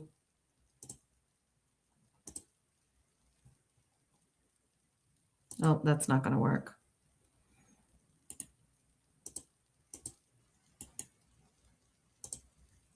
That probably won't work either. Yeah, she doesn't have the redirects on. I tried to do it and it's saying it won't let me. Thanks for letting me be a sobby girl in the beginning and share my whole life and how I'm feeling about everything. Thanks for allowing me to not have high energy. And then also thanks for letting me kind of like navigate through some of this Kelsey Fitz Simmons stuff. I've always maintained that I would feel inspired to talk more about things like this when it was something that I really understood and interested me. And obviously the Kelsey case is something that I feel very passionate about. as a mother, as someone who's experienced some of these similar situations, I see a lot of similarities in things. And unfortunately, these situations sometimes need a lot of attention and eyes on them for the right thing to be the right outcome. And so with that being said, I'm glad that we kind of had, as bittersweet as it is, I'm glad that we kind of have this thing to work on and use as an opportunity to share the full story. And I really do believe that there are underdogs in every situation. And despite the narrative that has been pushed out by particular people, Kelsey's the underdog in this situation, if for no other reason other than her being a mother that was suffering from postpartum depression and not having the right kind of partner to support that for her. So I'm going to go find some cereal. I'm going to go touch base with my kids. I am going to go to bed. What should I wear to court tomorrow? What's the weather going to be like tomorrow? We didn't even check the weather. Hold on. I'll never get off. This is just like 24 on 24. I'll never get off. Never get off. Let's see. Weather tomorrow. Lawrence, Massachusetts. What are we looking at tomorrow? Thursday, March 12th. Precipitation 30%. What's happening tomorrow? Allow this time. What are we looking at? Thursday, 57 degrees. Cloudy skies with temps falling sharply near 35. So it's going to start off nice and then it's going to be yucky and cloudy. Caca. I'm just going to check the Pensacola Beach 5 to 10 day forecast. It's currently 70 degrees there right now. On Sunday, when we get there, it will be 72 degrees. What the fuck is happening? The whole week is only in the 60s. Love that for us. Cool. Thank you. I will try not to care. We have heated pools. I'm happy. I don't really care. I don't care. I don't care. I don't care. Okay. Thank you. You're welcome. I'm excited as well. But more than that, I can't even think about vacation. We have Saturday and we get to see all the besties and hang out and things like that. Is court expected to be long tomorrow? I have no idea of knowing. Bye, Messica. I do not know what court is going to be like tomorrow. I have no idea. We'll see when we get there. Tell Erica that we sent you. Thank you, Cyber Chick. Thank you to my mods, True Crime Girly and Cyber Chick. I am going to hop over actually to Erica. I'm going to end this and hop over now. Thanks, besties. Thanks for hanging with me. Thank you for all of the super chats. Thank you for all the interactions. Thanks for always being such like a hype team. I really appreciated it. I needed it today. It kind of helped me focus and we ended up having, oh, Jess, which Physicians Formula bronzer? Hold on. I'll go get it. Hold on. Hold on.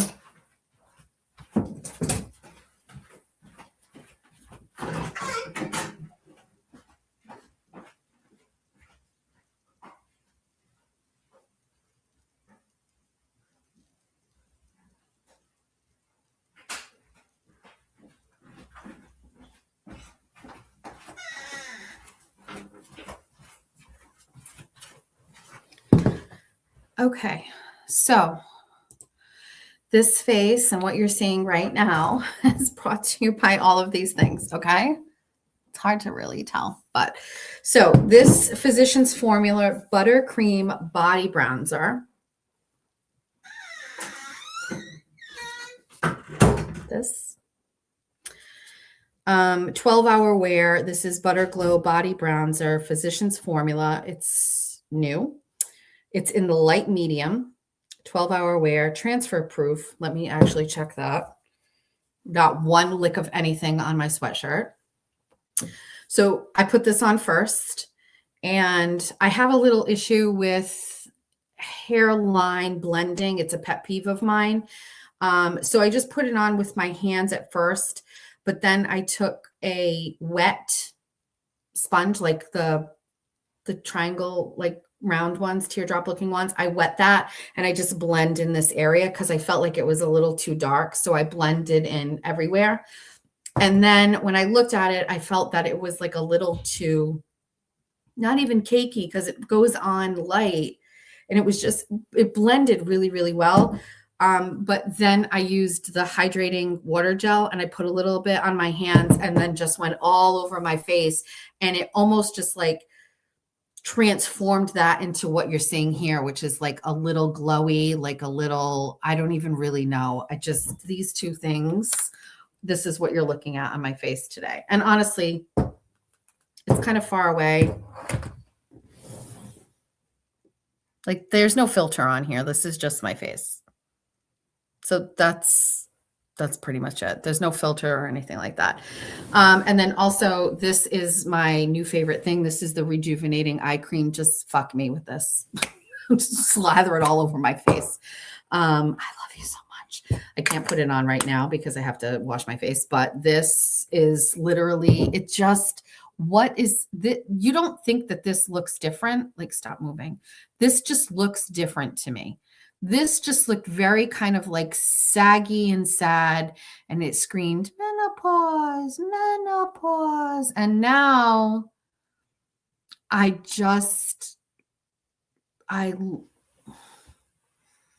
don't know. It just looks so, I have another one on the way. How long will this last? I use it twice a day. That's it. You are tighter. I will explain why on my channel. When are you going live? I am tighter. It's just like snatchy. Like where did the puff, like still I have that little eyelid overhang. We're never going to get rid of that. But like what happened here? Just tomorrow at 7 p.m. Perfect. I will listen to you. What will I be doing tomorrow at 7 p.m.? Probably packing or cleaning. But just, this is just very snatchy here. So I don't, this I love. This face is brought to you by this, right? Look at me whoring out products. Come a long way from soft soap, which I still use. Sorry, but this is my eye stuff. This first, and then this on top. Don't judge me. It's just these are the things that I love right now. Who even am I? Okay, I'm going to bed. We have to get up early for court tomorrow. I have to pick up my outfit. I might wear jeans and heels and a blazer. We might do that. Bay Harbor Beauty's stuff is just go get it, especially this eye cream. If I had to pick one product, start with the eye cream first. I've never been more excited about how something has changed my face. Yeah. And it's just a morale boost. Like I don't mind looking at I don't have any makeup on tonight. I just have that bronzer. That I had a little bit of like a quick flick of mascara, but I don't have anything on my face. It's been fucking months since I could walk around with a clear, fresh face and feel like I look okay. I've been doing it because I want my skin to kind of like heal and get better, but I haven't looked in the mirror or like on a stream and been like, oh wow, I look good. Remember there was a time where I came on here, what video was it? One of the like burner accounts that hate me. It was one night where I wore no makeup at all. I look terrible. I didn't care. I'm just saying the difference between how I look in that video and how I know I look on this video is very different. And it's not with anything other than like creams and things like that. So success looks great on me. Maybe you're not seeing stress anymore. maybe my eyes look okay because I'm not worried about the repo man showing up anymore. Anyway, that's it. Okay, we're going to bed. We're going to court tomorrow. I'll post in the morning when I do 24 and 24. It should be earlier. I don't think it's going to be 7:30. I think we're going to start at 7. We'll see how it goes. But I got to charge all of my thingies and get all of my things ready. And it's late. And I should have got off a lot earlier. Go see Erica. Goodbye. Love you all. See you tomorrow. It's all your favorite Jess Machado songs on one CD. Wake up in the morning feeling like P. Diddy. Grab my glasses, I'm out the door. I'm gonna hit this city. Before I leave, brush my teeth, say goodbye to Jack. When I leave for Bunny After Dark, I'm not coming back. It's all the hits you've always loved in one place. Just so everyone knows, it's alright because I got Jeff his new guitar. And that's okay, cause my family is the best thing for me. Whether you're singing in the car by yourself or hanging out with your besties, there's a song for everybody.